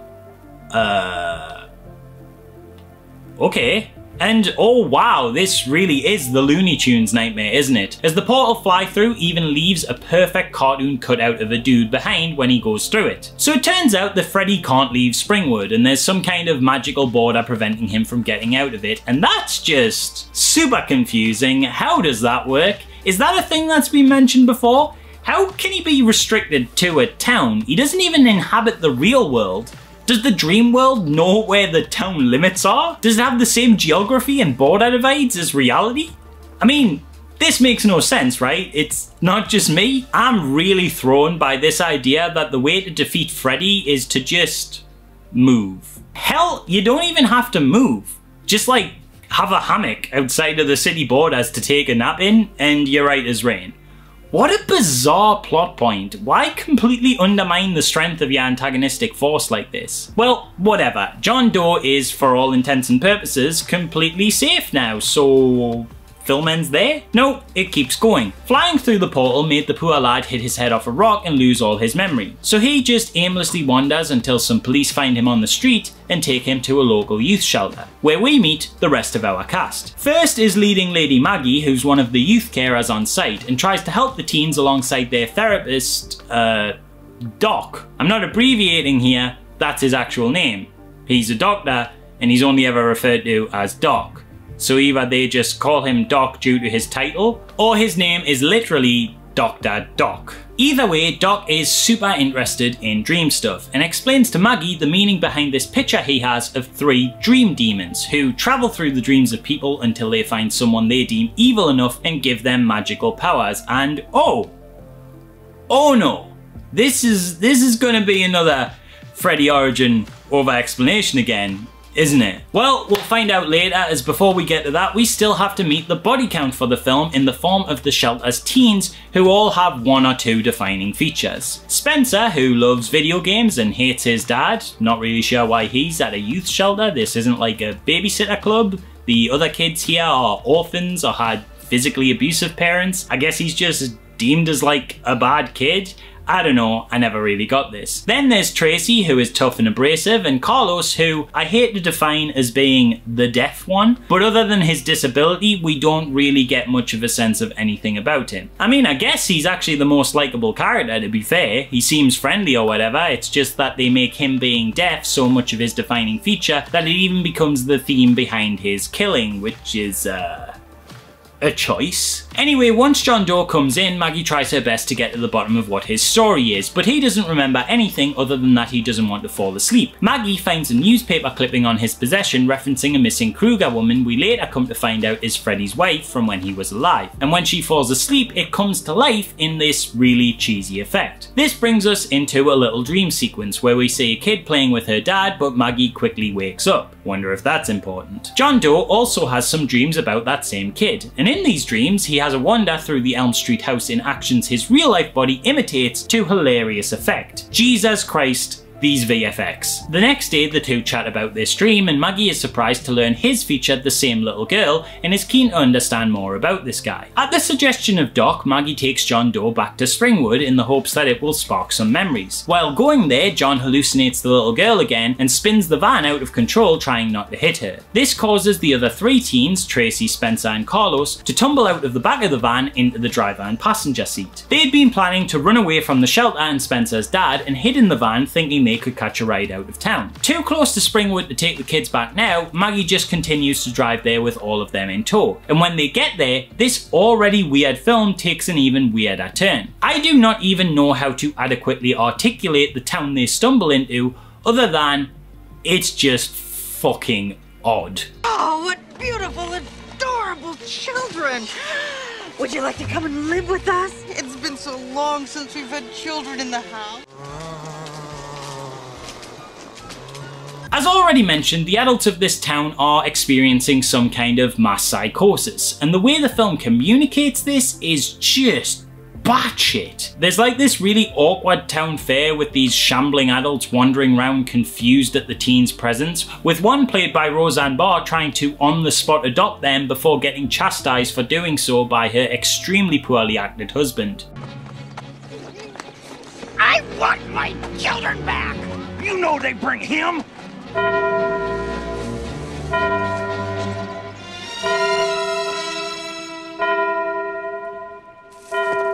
See what you done did!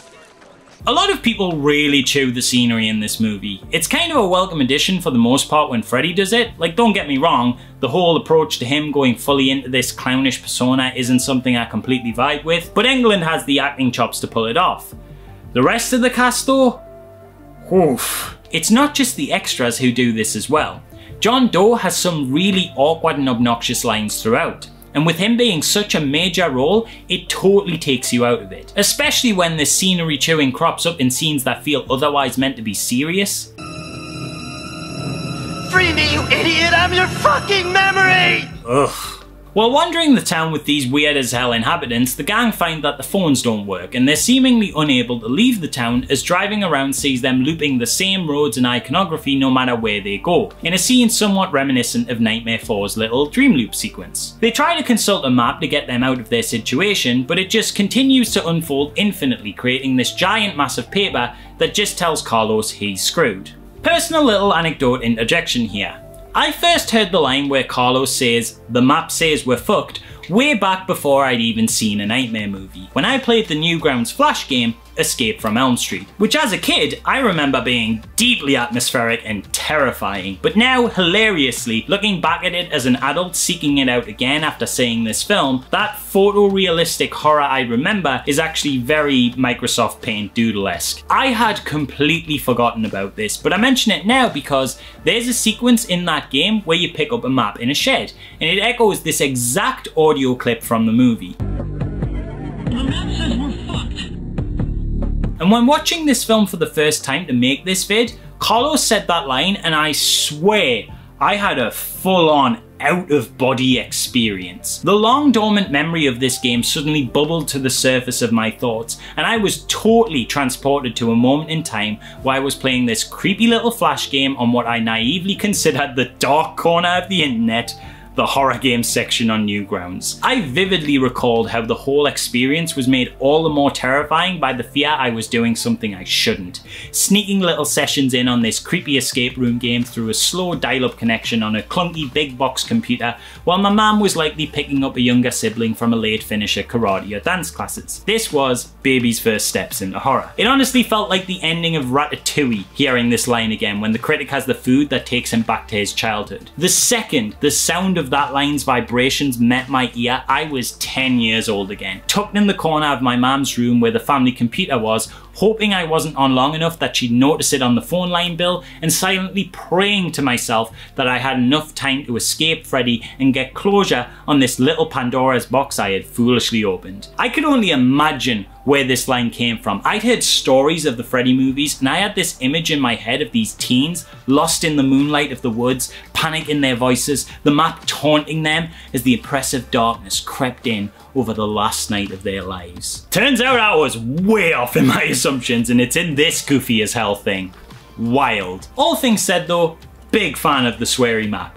Thank you for the memories, my good friend. Moving on though, our main group of teen stowaways break into the old Elm Street house from previous films that previous protagonist Nancy used to live at to get some rest. And while exploring, Maggie and John split off and end up in a school, where we meet what might be the oddest sequence in this town. And that is saying something, as this horrendously scenery-chewing teacher rambles to an empty classroom about the history of Freddy while stood in front of a very confusing timeline of events that suggests things like him being sighted in Munich in 1933, aligning with the Saxons in 1066, and I think it's kind of implied that the historic Hiroshima and Nagasaki bombings of World War II were actually meant to kill Freddy and that Japanese civilians were not the main target. I mean, I guess that's what it means where it says on the chalkboard that the bombs failed. I mean, I don't know, but what the hell else could any of this madness mean? I told you this film was weird as shit. Oh, and just in case you think I'm over-exaggerating about the teacher's completely ridiculous delivery,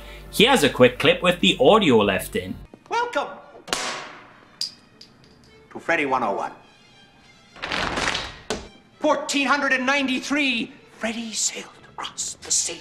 This man is physically exhausting to watch. One important lesson they do learn from this weirdo though is that Freddy had a child. Because of course he has. Because that's just what slashers do when they run out of ideas. Invent these new familial links. It's like a go-to thing. Michael Myers and Jason both got a sister and became uncles as their franchises developed, so sod it.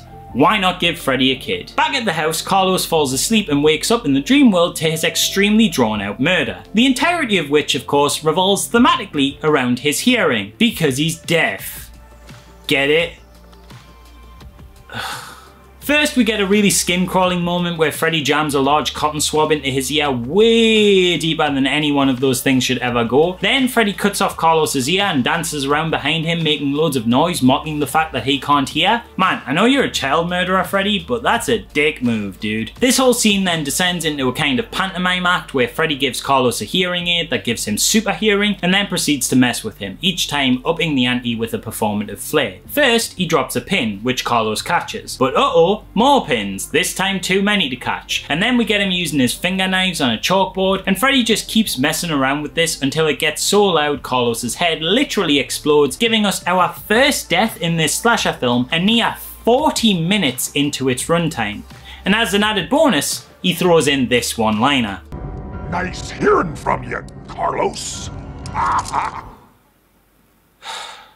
Back in the real world, Tracy goes to check on Carlos and his body has disappeared? What? That's not how that works. That's not how that's ever worked. She asks Spencer if he's seen anything, but he's getting stoned in front of a TV, and because this film was written by cops apparently, this knocks him so silly he actually believes the broken television set is on. Back with Maggie and John, they encounter what feels like the 7 millionth weirdly loopy adult talking to kids who don't exist, because the whole Springwood section of this movie is painfully stretched out. While with this new oddball, they find a children's drawing which leads John to believe he's Freddy's kid, and that must be the reason he was the only survivor in Springwood. Tracy then pulls up in the van and brings Maggie and John back to the Elm Street house to help find Carlos, but by the time they get there, now Spencer is in danger, as he fell asleep getting stoned, and holy shit, Johnny Depp is in this movie. Yes, it's just in a cameo as a throwback to when he played Glenn in the original film in his first ever feature role, but in a post-Edward Scissorhands existence, I am still shocked to see him here. Depp gets hit in the head with a frying pan in a parody of those famous "Your Brain on Drugs" PSAs, and then Freddy appears on the screen and fundamentally confuses weed with acid, as Spencer gets sucked into a studio exec's idea of what a video game looks like and plods around this corny as hell looking platformer, fighting enemies that are on the nose metaphors for his father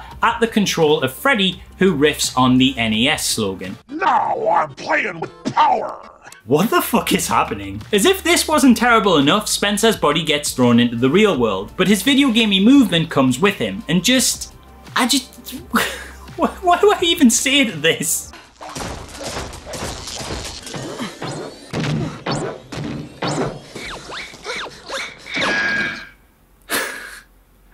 I'm real tired, guys. John decides to try and save Spencer in his dreams and gets Tracy to knock him out, which causes him to disappear into a table, and then Tracy follows him into the dream world saying she just meditated there, and I'm sorry, but has anyone involved in the making of this film ever even seen a nightmare movie? This is not how any of this shit is supposed to work. Following this, John and Tracy get rid of Freddy's controller, but Freddy has a second backup option. Get out of here now, Tracy! Now! Hey, you forgot the power glove! Oh my god. I can't do this anymore. This is exhausting to even just recap. Speeding through the rest of it now, Spencer dies, thank God. John, it turns out, is not Freddy's kid and Freddy actually has a daughter. A truth he finds out in a dream where Freddy spins around in a parachute made of John's shirt because yeah, sure, why not? And then he drops him onto some spikes he pushes into frame in a super cartoonish manner and John's body disappears on his death because again, apparently no one working on this film has ever watched a nightmare movie ever before. Freddy then absorbs his soul and makes this joke? It's traveling time!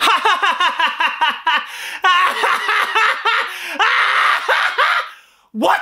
The surviving cast return to the shelter and find that no one remembers the characters that died there, and for like the 5th time time, I yell at the screen, "That is not how any of this works, movie!" Maggie has a nightmare, finds out she's Freddy's kid, Catherine Krueger. Her name was changed after he was arrested and she was adopted. He tells her he's gonna kill everyone at the shelter and she's like, "Oh no, you can't do that, it's outside Springwood." And he's like, yeah, we changed our mind about that plot point. Look, he has an Elm Street sign somewhere else. I can do whatever now. In fairness to the movie, they did break the barrier they set up earlier, so it's not like this comes completely out of nowhere, but I also don't understand how this barrier is broken. Like, Freddy Krueger warps into Maggie's head before they drive out of town, and I think that's what makes this happen. But since when is that a thing he can do? What is he actually doing when he warps into their heads? What does any of this mean? None of this makes sense! Tracy has a nightmare where Freddy takes on the form of her sexually abusive father. Jesus, movie, pick a tone! That's not very fun and Looney Tunes of you. God, this scene feels so out of place and so gross. Doc has a nightmare where he just beats the shit out of Freddy and then Freddy just volunteers a bunch of info to him. He's just like,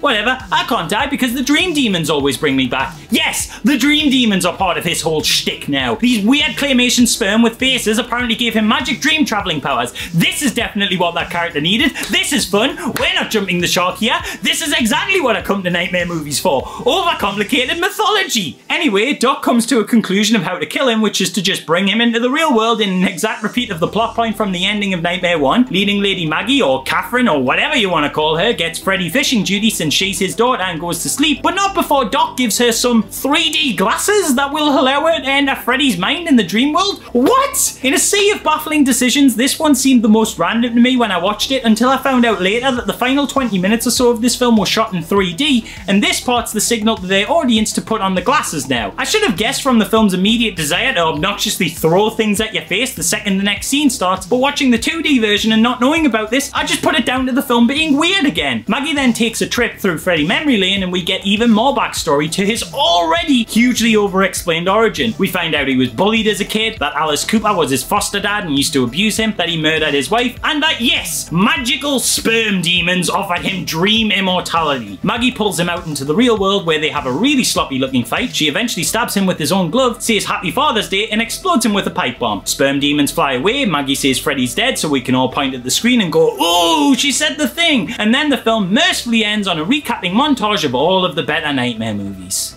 And that is Freddy's Dead. I don't know where to even begin with this one.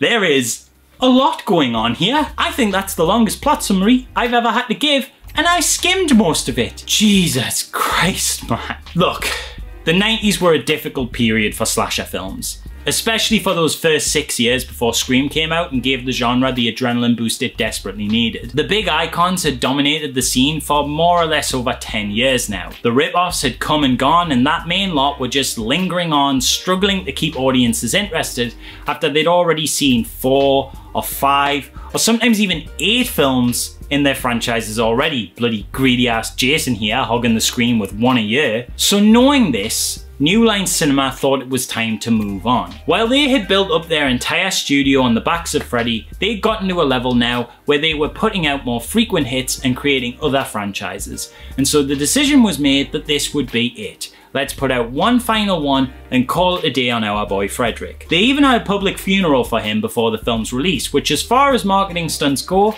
is a pretty good one. Shame about the film though. This shark isn't just jumping, it's got wings, it's took off skyward, and it is never coming down. Director Rachel Talalay wanted to inject a bit more comedy in the movie after she felt the last one was a bit too grimdark in tone, and I have to say, I agree, Rachel. But there is such a thing as overcorrecting. If 5 was dark and bleak and that was a problem for the studio and audiences, I can see why it is we ended up with what we have here with 6. On paper, I can see how this maybe reads as the counterpunch to that movie's problems, but it goes way too far in the other direction. It goes beyond funny and into the realm of camp. Then it goes beyond camp and into the realm of trying too hard. And then it even goes past the realm of trying too hard and ends up feeling like they didn't try at all. I don't think that's true, of course. I'm betting that a lot of passion did in fact go into this one, because you can see in places that they were really going for something. It's just that they never quite hit that mark. There's tiny glimmers of, oh, okay, I think this is working, maybe. Like Robert Englund's little Looney Tunes fourth wall break with the spikes. I'm kind of on board with it. It's shot at the right angle for that humour, making the image look nice and flat like a cartoon, and Freddy's little "the things I gotta do" face as he mugs to the camera, it honestly works. Him on the broom making Wizard of Oz references?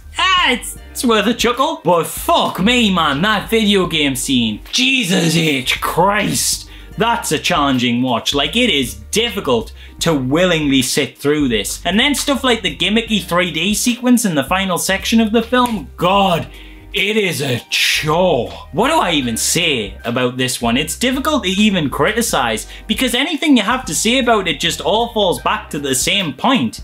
It just doesn't work. It frankly barely functions as a film. Its plotting is so incoherent, it feels more like a loosely connected series of sketches. There's so much wrong here. From the tone that feels already ill-advised to begin with, but becomes even worse when you throw in jarringly contrasting subplots about sexually abusive fathers, to the weird sperm demons, to even Freddy's makeup in this one. It feels like such a rushed job. It looks so much more rubbery than usual. Maybe that's what they were going for to match the sillier tone, but like, side by side with the other iterations, it just looks cheap. In fact, it all looks pretty cheap.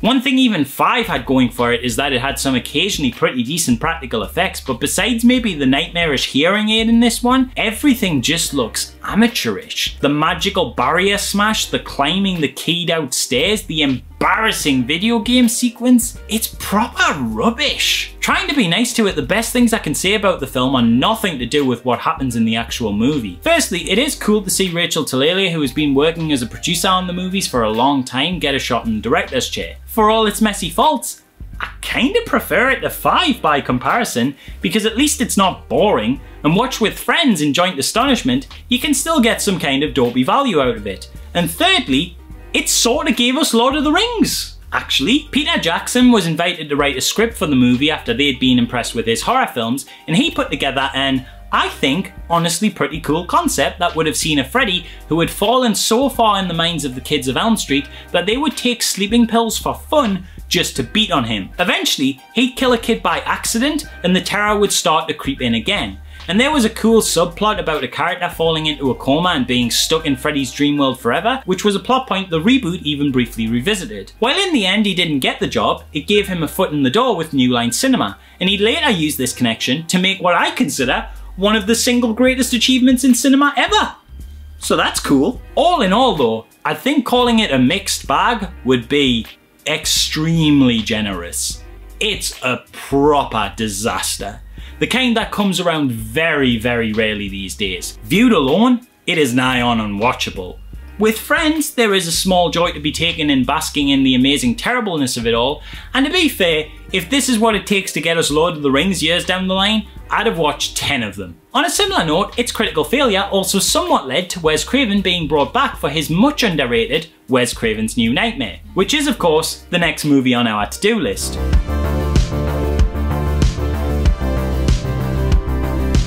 Metafiction is all the rage nowadays. Some of the most popular films and TV shows in existence now take great delight in dissecting the tropes of popular narrative structures. Community featured a character extremely aware of the format of the sitcom he was in. Surreal Adult Swim short Too Many Cooks made a subversive nightmare out of old TV show theme songs. An animated powerhouse Rick and Morty continues to be one of the single biggest things on the planet, while taking calculated weekly potshots and twists on the conventional practices of any bit of media in any format or genre. While metafiction has literally been around for centuries, with known examples dating as far back as the 1300s, it's only recently that it's become a super populous tool utilised often in major film and television. The horror genre though seemingly got a little bit of a kickstart on that. Perhaps it's because fans of the genre have long had in-jokes about the tropes of their favourite films, or perhaps Scream really just was that good. Spoilers.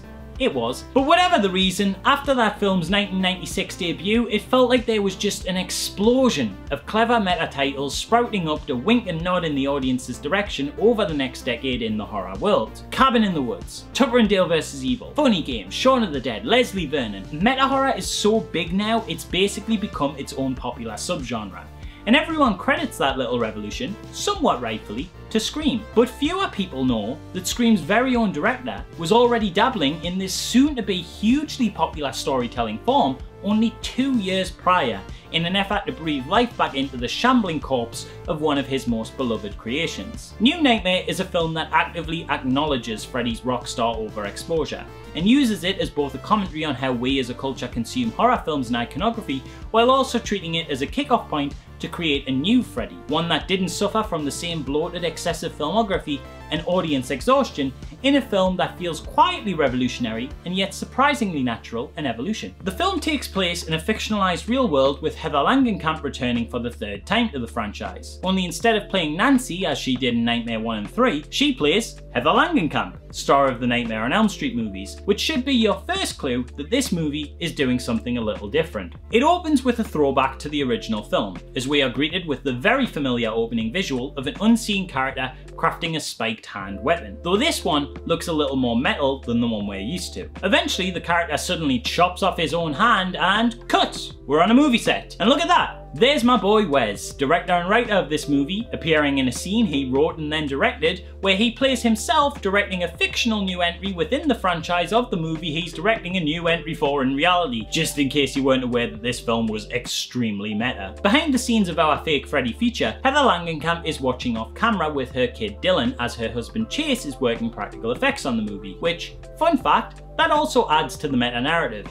as Heather's real-life husband also works in effects, specifically practical makeup, and has 2 Academy Awards for it, one of which is for, I shit you not, The Nutty Professor. Granted, it's for an award in makeup and that checks out, but still, The Nutty Professor is an Academy Award winning movie. Other fun fact, acclaimed film critic Roger Ebert gave The Nutty Professor 2 a 3 out of 4 stars review and said the film was never less than amazing. That doesn't have anything to do with A New Nightmare.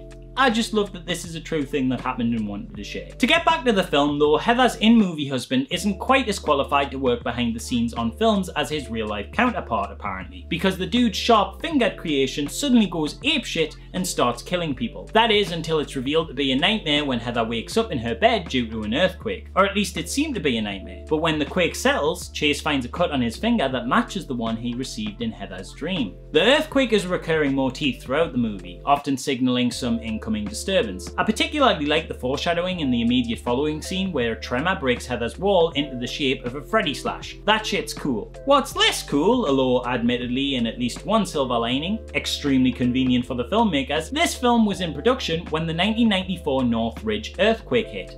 So all of the damaged city you see in this film, yeah, that's not constructed sets, that's just real destruction. I mean, if you got it, shoot it, right? There's not many films that can say they've got that level of realism there. Anyway, earthquakes aside, Heather has other concerns going on in her life. This fictionalized version of the Nancy actress has a complicated relationship with her time starring in the Nightmare movies, and she simply can't escape this legacy she doesn't really seem to want. Her kid keeps watching her old films and is having nightmares, a harasser keeps calling her and quoting threats from the film in a creepy voice, every stranger seems to recognize her from it, and with the 10th anniversary of the first film fast approaching, the question of if there'll be another keeps coming up at talk show interviews attended by Freddy Craven fans. Can I just say, by the way, I love this talk show sequence. It's a great little satirical look on how we consume horror and the rock starification of Freddy that turned him from Craven's original demonic entity to something more clown-like. Like, of course, if you're gonna do a talk show with Heather for Nightmare's 10th anniversary, the surprise guest would be a fully costumed up Robert Englund. This scene has so much going for it. Like, obviously seeing Robert in the original makeup and costume again is great, but on top of that, you've got this great little fun poke at both the watered down commercialized product he has become and the way so many people were just totally happy with kids being some of the main consumers of his media. There's this great bit where Englund is humming it up and dancing for the crowd, and he quotes himself in Nightmare 2 saying, "You are all my children now," and then a bunch of the fans in the crowd are like literal children. Because of course they are. Because every kid knew and loved Freddy at the height of his popularity. Robert Englund wore the glove on Nickelodeon, for crying out loud. And the extreme weirdness of that is spotlighted brilliantly here. There are kids in that crowd that are fully fully dressed up as their child-killing hero. And it's all set to this talk showified jingle version of the nightmare theme. It's such a perfect little satirical microcosm of how strange the relationship was between the American public and this fictionalized child murderer bogeyman. I'd argue this relationship between young audiences and horror is actually one of the bigger themes within the movie. It doesn't appear to just be relegated to this moment. You have the plot point of Dylan watching his mother's movies and having negative reactions to them. You've got Heather being hesitant to take up another nightmare movie as now that she has a kid she doesn't want to set a bad example. You've got a nurse later in the film who chastises Nancy for letting her kid watch Nightmare. And perhaps most surprising, you've got Bob Shea, New Line Cinema's former CEO, playing himself and literally saying the words,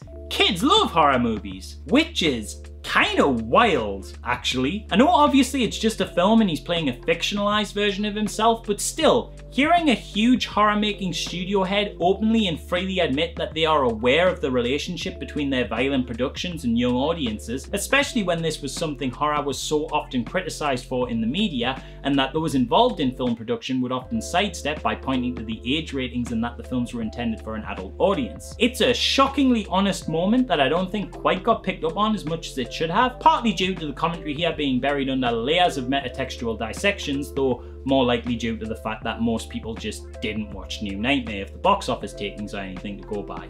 It tends to be the most forgotten film of the franchise. Anyway, as the film goes on, Dylan has a nasty freakout which causes Heather to call Chase to come back home from work. Little does she know he's doing effects on early production of the very Nightmare movie that she was dreaming of earlier in the film. And interestingly, the two men she dreamed were killed by the mechanical hand in her nightmare haven't shown up to set. And now it's time for Chase to meet a similar fate, as on the drive home, he is killed by Freddy's claw. The official line is that Chase died in a crash, but Heather knows better and insists on seeing more of his body when she goes to identify him at the morgue, revealing the uncomfortably familiar sight of a slashed open chest. Now a single parent and widower, Nancy struggles to cope with grief and Dylan's seemingly declining mental health. At Chase's funeral, which features a bunch of Elm Street franchise cameos, Nancy has a nightmare in which she witnesses Dylan being pulled into the coffin by a new sinister Freddy. Her Elm Street co-star and on-screen friend John Saxon, who played her father in the original film and plays himself here, snaps her out of it and later in the park suggests she seeks medical attention for both Dylan and herself. And as if perfectly timed to prove his point, Dylan, in an almost trance-like state, climbs to the top of a park attraction and almost severely injures himself falling off of it. Troubled by her nightmares, Nancy reaches out to Robert Englund, who, like many others in this film, plays himself, to tell him that she's been dreaming of Freddy. And it's implied through the conversation and the painting that Robert is currently doing that he also has been having some surreal experiences with this menacing entity. Robert also mentions to Nancy that Wes was telling him about the new Nightmare movie script, and that he'd gotten as far as the point where Dylan was trying to reach God. Though this meant nothing to Robert, and he put it down to some kind of auteur genius / weirdness on Wes's part, Nancy though obviously recalls Dylan at the park reaching into the sky. After another Dylan freakout which sees him slash at his mother in a nightmare and then in the waking world convulse and vomit, Nancy takes him to the hospital where he has to stay overnight. Nancy then visits Wes to ask if he can make some sense of what is happening to her and Dylan. And in her visit with Craven, we get one of my favourite instances of Pope in the Pool style exposition. If you don't know what Pope in the Pool means, it's a term coined by screenwriter Blake Snyder in his book Save the Cat, where he describes the experience of seeing an early draft of a film where a large amount of exposition was delivered by the Pope, who was, unsurprisingly, in a pool. So distracted by this image, Snyder didn't notice the film stopping to exposition dump. So Pope in the Pool, in its most simplistic sense, means to disguise necessary exposition dumps with either interesting visuals, set pieces, character comedy, whatever. Wes tells Nancy that he only knows as much as she does. He has precognitive dreams of scenes, wakes up, and then writes them down. He hypothesizes that there's some great evil that existed within the Nightmare movies, a kind of abstract force that has been captured in art throughout the ages and takes on the forms of a culture's artistic representations of evils, in this case, Freddy Krueger. It's a very out there concept and takes a fair amount of Wes sitting around and explaining to get the gist of it. But don't worry, the Pope in the Pool is coming when the scene closes out on the deliciously metatextual image of Wes's computer screen, on which lies a script version of the exact scene we just saw play out in front of us. The screen even fades to black as the end of the sequence in the screenplay reads, "Fade to black." Awesome stuff. Nobody ever notices that we just watched a prolonged sequence of two people explaining the plot to one another, because our big takeaway is all always that brilliant final reveal. It's bizarrely creepy as well in an existential way, like no one in the sequence is acting with any level of free will, and that's super interesting. After that eerie little note, Nancy gets attacked by the evil Freddy entity and is slashed in her dream but carries the injury through into the real world. This instance panics her and she goes to check on Dylan at the hospital. Her friend Julie, who often babysits Dylan, is also there, having had a bad dream about Dylan that made her paranoid. The film continues to make little meta throwbacks to the original Elm Street movie, as while visiting Dylan, Heather has another nightmare about the Freddy entity that gives her a grey hair streak, just like her character Nancy got from stress and fear of her nightmares in the original film. Heather also has further troubles at the hospital when the doctors sedate Dylan against the wishes of both her and Julie, and with Dylan now dreaming, that gives a way for the Freddy entity to surface and murder Julie in one of the best scenes of the film. Not only is this a throwback to Tina's death in Elm Street 1, but it also offers a cool alternative perspective on it. This time, the audience sees Freddy handling the body, and that's such a great way to both homage the initial work while also adding this new layer to it. Plus, you would think that Freddy dragging his victim up the wall would take a lot of the terror and magic out of it, like seeing the strings on the puppet, but it's surprisingly just as chilling and effective a visual. Well done, Wes lad. After the murder, a sleepwalking Dylan leaves the hospital and wanders home with Heather giving chase after him across a busy interstate, Freddy taunting her along the way by dangling him in front of traffic. As she gets back home, her reality and fiction start to collide. She runs into her friend John, but when she begs for his help, he's confused by her calling him John. As the conversation goes on, she realizes she isn't talking to her friend Mr. Saxon, but rather the character he played, her on-screen father, Don Thompson. I told you this thing gets really meta. So many headfucks all over the place in this one. Heather realizes she has to play along, and as she falls into the role, her clothes, her street, and her house all become Nancy's. The nightmare of her fiction becoming the nightmare of her reality. Going inside the house, she follows a trail of Dylan's sleeping pills into this surreal hell world, and holy shit!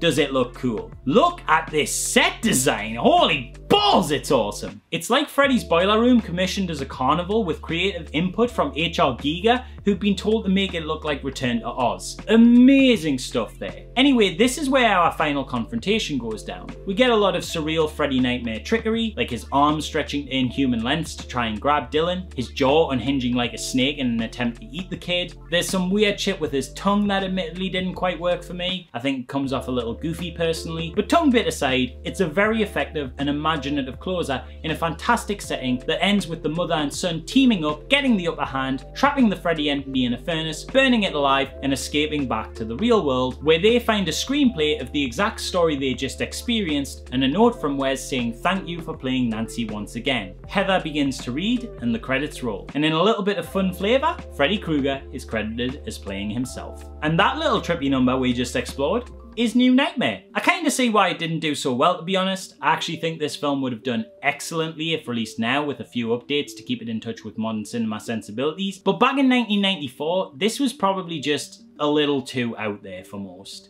It's genuinely ahead of its time, and Craven doesn't get anywhere near enough credit for that. The meta stuff isn't just a cheap gimmick for a few moments that'll make the audience think they're clever. It's substantially important to the story being told. There's a clear intention on a thematic level to explore an audience's relationship with stories and myth here, especially younger audiences in relation to horror. The idea that this evil was being trapped in the ongoing nightmare narrative and only escaped due to those films ending production and the death of a myth-like icon and pop culture figure in Freddy's Dead could even be interpreted as commentary on how stories, especially horror, let us tackle the darker sides of existence in a safe way. It makes sense, right? The fictional reality within this story presents us with this great evil that was safe when explored in the context of fiction, but when we stopped handling it within stories, it was able to leak out into this real world and cause actual damage. Maybe I'm overstretching here because I'm a constant advocate for how the horror genre has uses and gratifications beyond cheap thrills, and one of the things I champion is its ability to safely discuss more traumatic and unpleasant subject matter, but like, I'm not basing this on nothing. There's definitely something there. At the very least, Wes is absolutely attempting to comment somewhat on our culture's relationship with art and the way we consume it, and more specifically, horror and the nightmare films. The image of the man Wes Craven once imagined as a sexual predator in his original script, high-fiving a kid in a Freddy mask on a talk show, makes certain of that. There's a definite critique of the commercialization of Freddy, which is something I understand Craven was never a big fan of. always pushing for his more sinister and darker characterization in the scripts he wrote, and never at all seeing the guy as a children's toy or franchise face to sell kids lunchboxes. Speaking of the more sinister Freddy, oh, the Freddy entity is a good villain. It should have been an almost impossible job to bring Freddy back to being something that could be taken seriously after you've seen him dissolve into an overplayed caricature parodying the Wizard of Oz and performing Looney Tunes style slapstick. But with a slightly new look, a sinister stare and a totally quip-free performance, Wes, Robert Englund and the filmmaking team managed to bring him right back to being something worth fearing. I'm not saying the movie is scary by today's standards. Audiences are a little harder to scare these days, and we're used to a lot more significant levels of both violence and tension. Plus there's the very occasional bit that just doesn't play right. I struggle to take the tongue bit seriously, for example. But all that said, the entity is such a strong step towards making Freddy frightening again. It's such a smart move to realise that Freddy had become too big to be scary,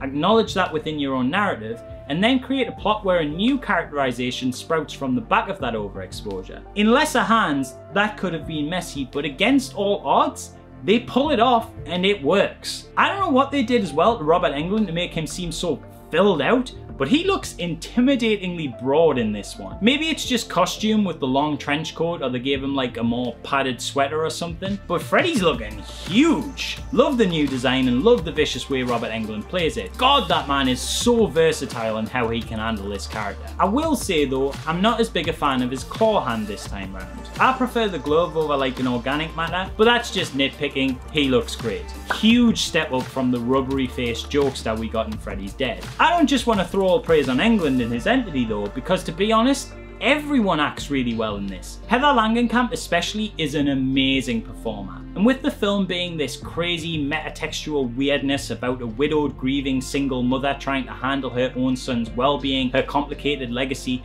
and this descent into some nightmare-like hellish reality, she's got a lot more to work with this time around than teenager trying to stay alive. Not that she wasn't great in 1 and 3, but there's a lot more substance and nuance to her performance here. And big props to the kid too. Like, he puts in the work, you know? It's not the best performance you'll ever see, but for a child, he gives it the beans.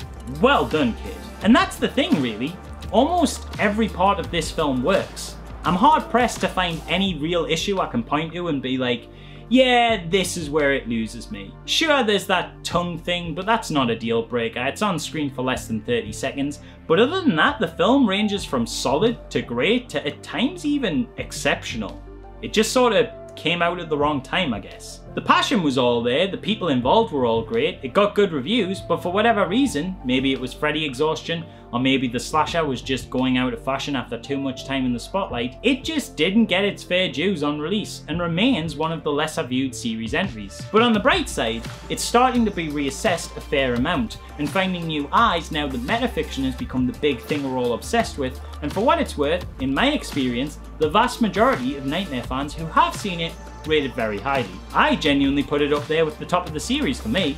Not quite as brilliant as 1 or as entertaining as 3, but it's better in my opinion than any of the other sequels. Plus, it actually works really great when watched with 1 and 3 as a kind of Heather Langenkamp trilogy. I know it's not technically part of the same continuity, I know, but like, Howie, come on. It's not exactly a reboot, is it?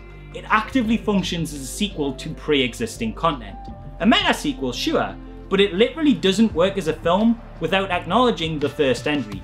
Its entire plot hinges on the existence and cultural understanding of that film being a thing that happened. So for me, it totally works as a trilogy. I know my whole pitch with Slasher Season was that I was going to cover the entire original continuities of these characters, and this technically breaks the rules, but cut me some slack, it counts. It's in the same Blu-ray box set as the others I've got, so Also, this way I get to fill out the days without ever having to resort to doing any of the reboots.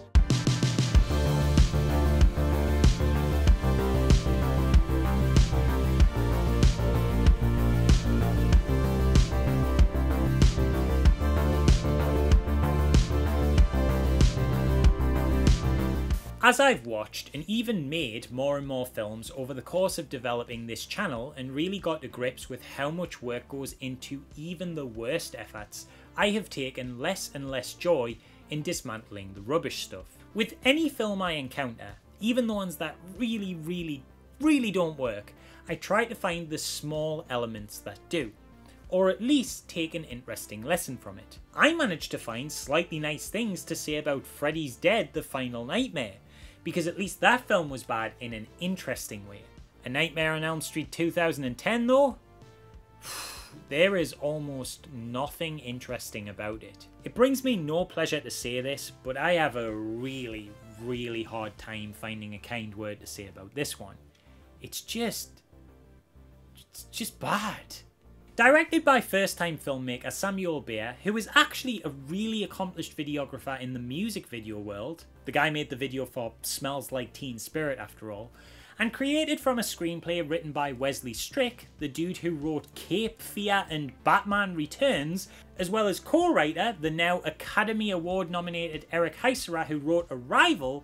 The film had some genuine, real talent and skill attached. The film was a part of Michael Bay's production company Platinum Dunes' mid-2000s efforts to remake a bunch of classic horror films for a new audience, much as they had already done with Texas Chainsaw Massacre, The Hitcher and Friday the 13th, which we'll be talking about later. The plan with this remake was apparently much the same as Friday the 13th, to breathe new life back into an iconic character and make him scary again, with a conscious effort being made to abandon the elements that had softened Freddy to audiences over time. No longer would he be a joke-cracking, quip-sharing, sunglasses-wearing, pizza teen slaying, Nintendo-playing son of a gun. This was to be a dark Freddy, more in line with Wes Craven's original vision. A Freddy to put the nightmare back into Nightmare on Elm Street. Billed as a reimagination of the character for a new generation, there were positive signs to begin with. The bad lad himself was cast with the seemingly perfect pick for a darker, creepier version of the dreamscape boogeyman, as the role went to the Academy Award nominated Jackie Earle Haley, someone who'd already proven to be a fantastic actor capable of playing intense and merciless figures, such as he had with Rorschach in Watchmen. This was even a casting that the previous Freddy, Robert Englund, who had made the character so iconic in the first place, was really positive and excited about. Unfortunately though, not everything was hunky-dory. Wes Craven, the original creator of the very first Nightmare on Elm Street, was less enthusiastic about the project and lamented the fact that they hadn't even consulted with him at all on its development. And to be honest, Platinum Dunes had this kind of glossy, highly produced 2000s horror aesthetic that ran through all of their early films despite different directors. Let's call it the Michael Bay touch. And while that might have been an okay fit for the sex, drugs and rock and roll teenage fun of a Friday movie, it maybe wouldn't gel so well with the more intricate and developed Elm Street saga. Especially not if they were intending to mostly adapt from the original tale, which had a lot more going for it than stylish kills. Taking inspiration from the first movie almost to a fault, the film follows Nancy, her name changed from Nancy Thompson to Nancy Holbrook this time round, and her dealings with a burned serial killer with a bladed glove that murders people in their dreams. Acts which manifest in the real world as real acts of fatal violence, such as suicide. Nancy and her friend Chris, formerly Tina in the original movie, witness a young man they know called Dean slit his own throat in a diner. What seemed like a self-inflicted death though, was actually caused by him falling asleep at one of the tables and being killed in his nightmares by the aforementioned serial killer, Freddy. And oh god, why does he look like that?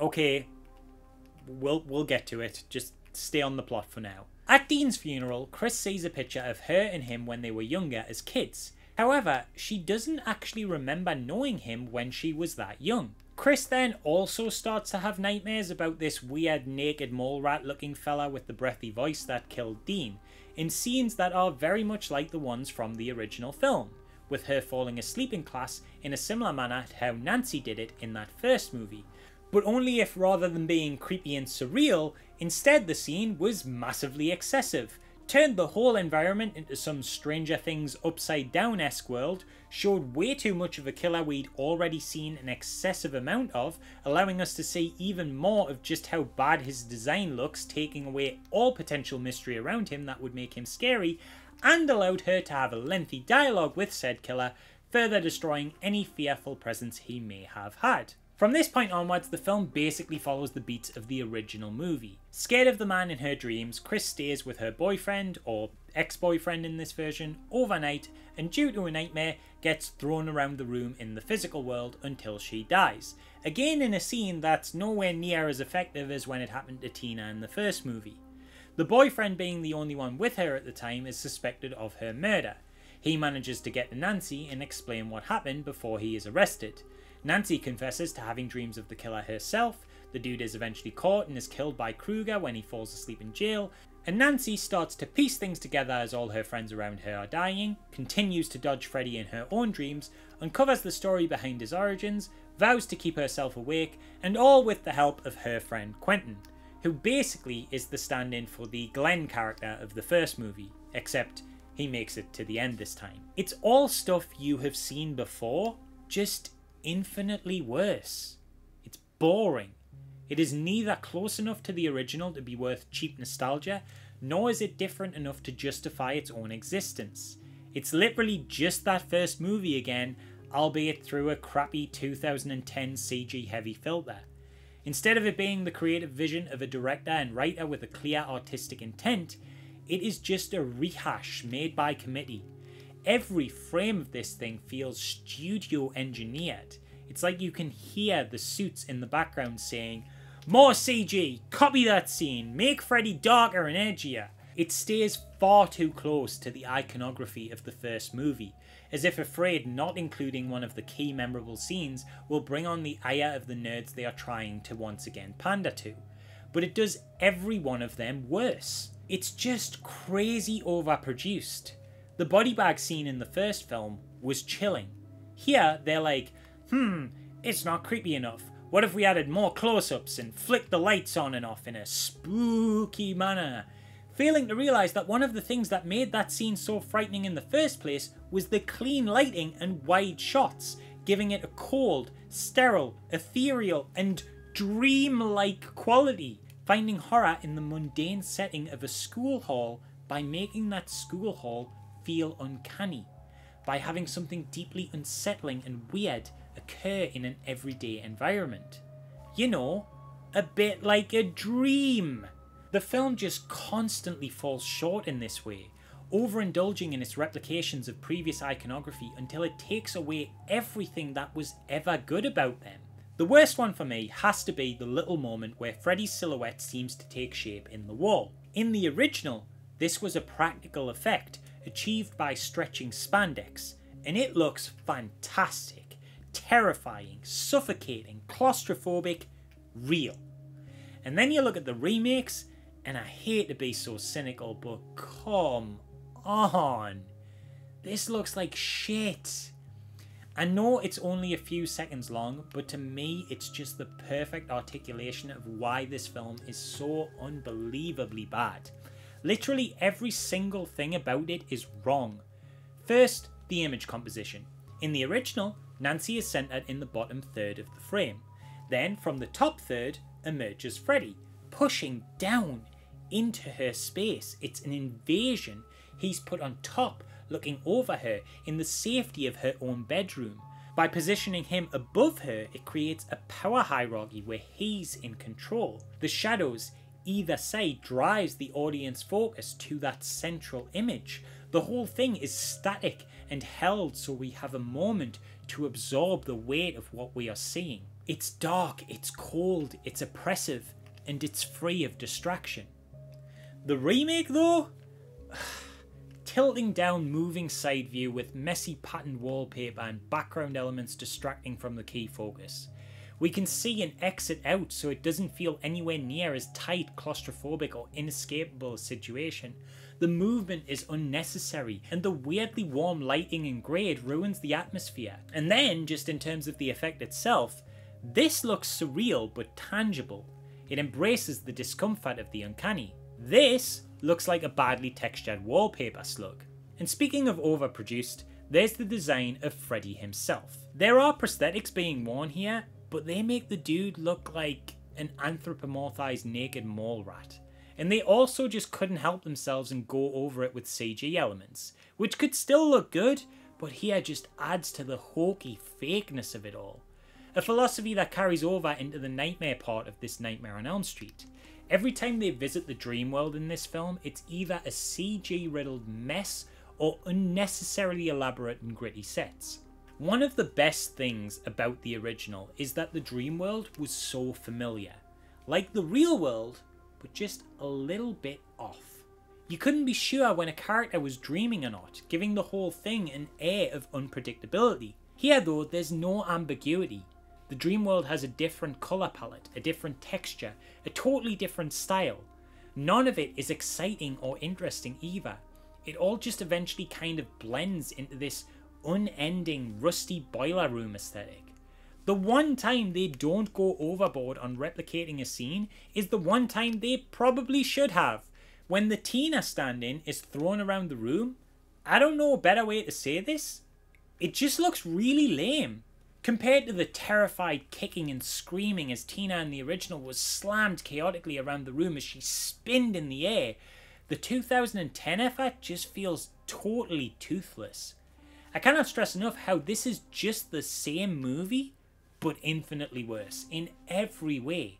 It's like when you get a terrible book adaptation. The plot might be technically the same, but everything just feels inherently wrong. Except here, this film doesn't even have the excuse of not having prior visuals to work from. If it did something entirely different and missed the mark, I could forgive it, but it copies the first film's A+ homework entirely and somehow still fails the exam because it wrote all the answers down wrong. Now you might be thinking I'm biased because I hold the original Nightmare in such high regard, but I promise you, I do not think of it as some kind of sacred text that should remain untouched forever, and have actually been actively calling for a new Nightmare on Elm Street film to be made because I think in the right hands it's a franchise with endless possibilities baked into its core premise, and there's absolutely something truly remarkable that could be done with it. But this is not it. What's even more frustrating is that the very few additions they do make to shake up the film also fall short.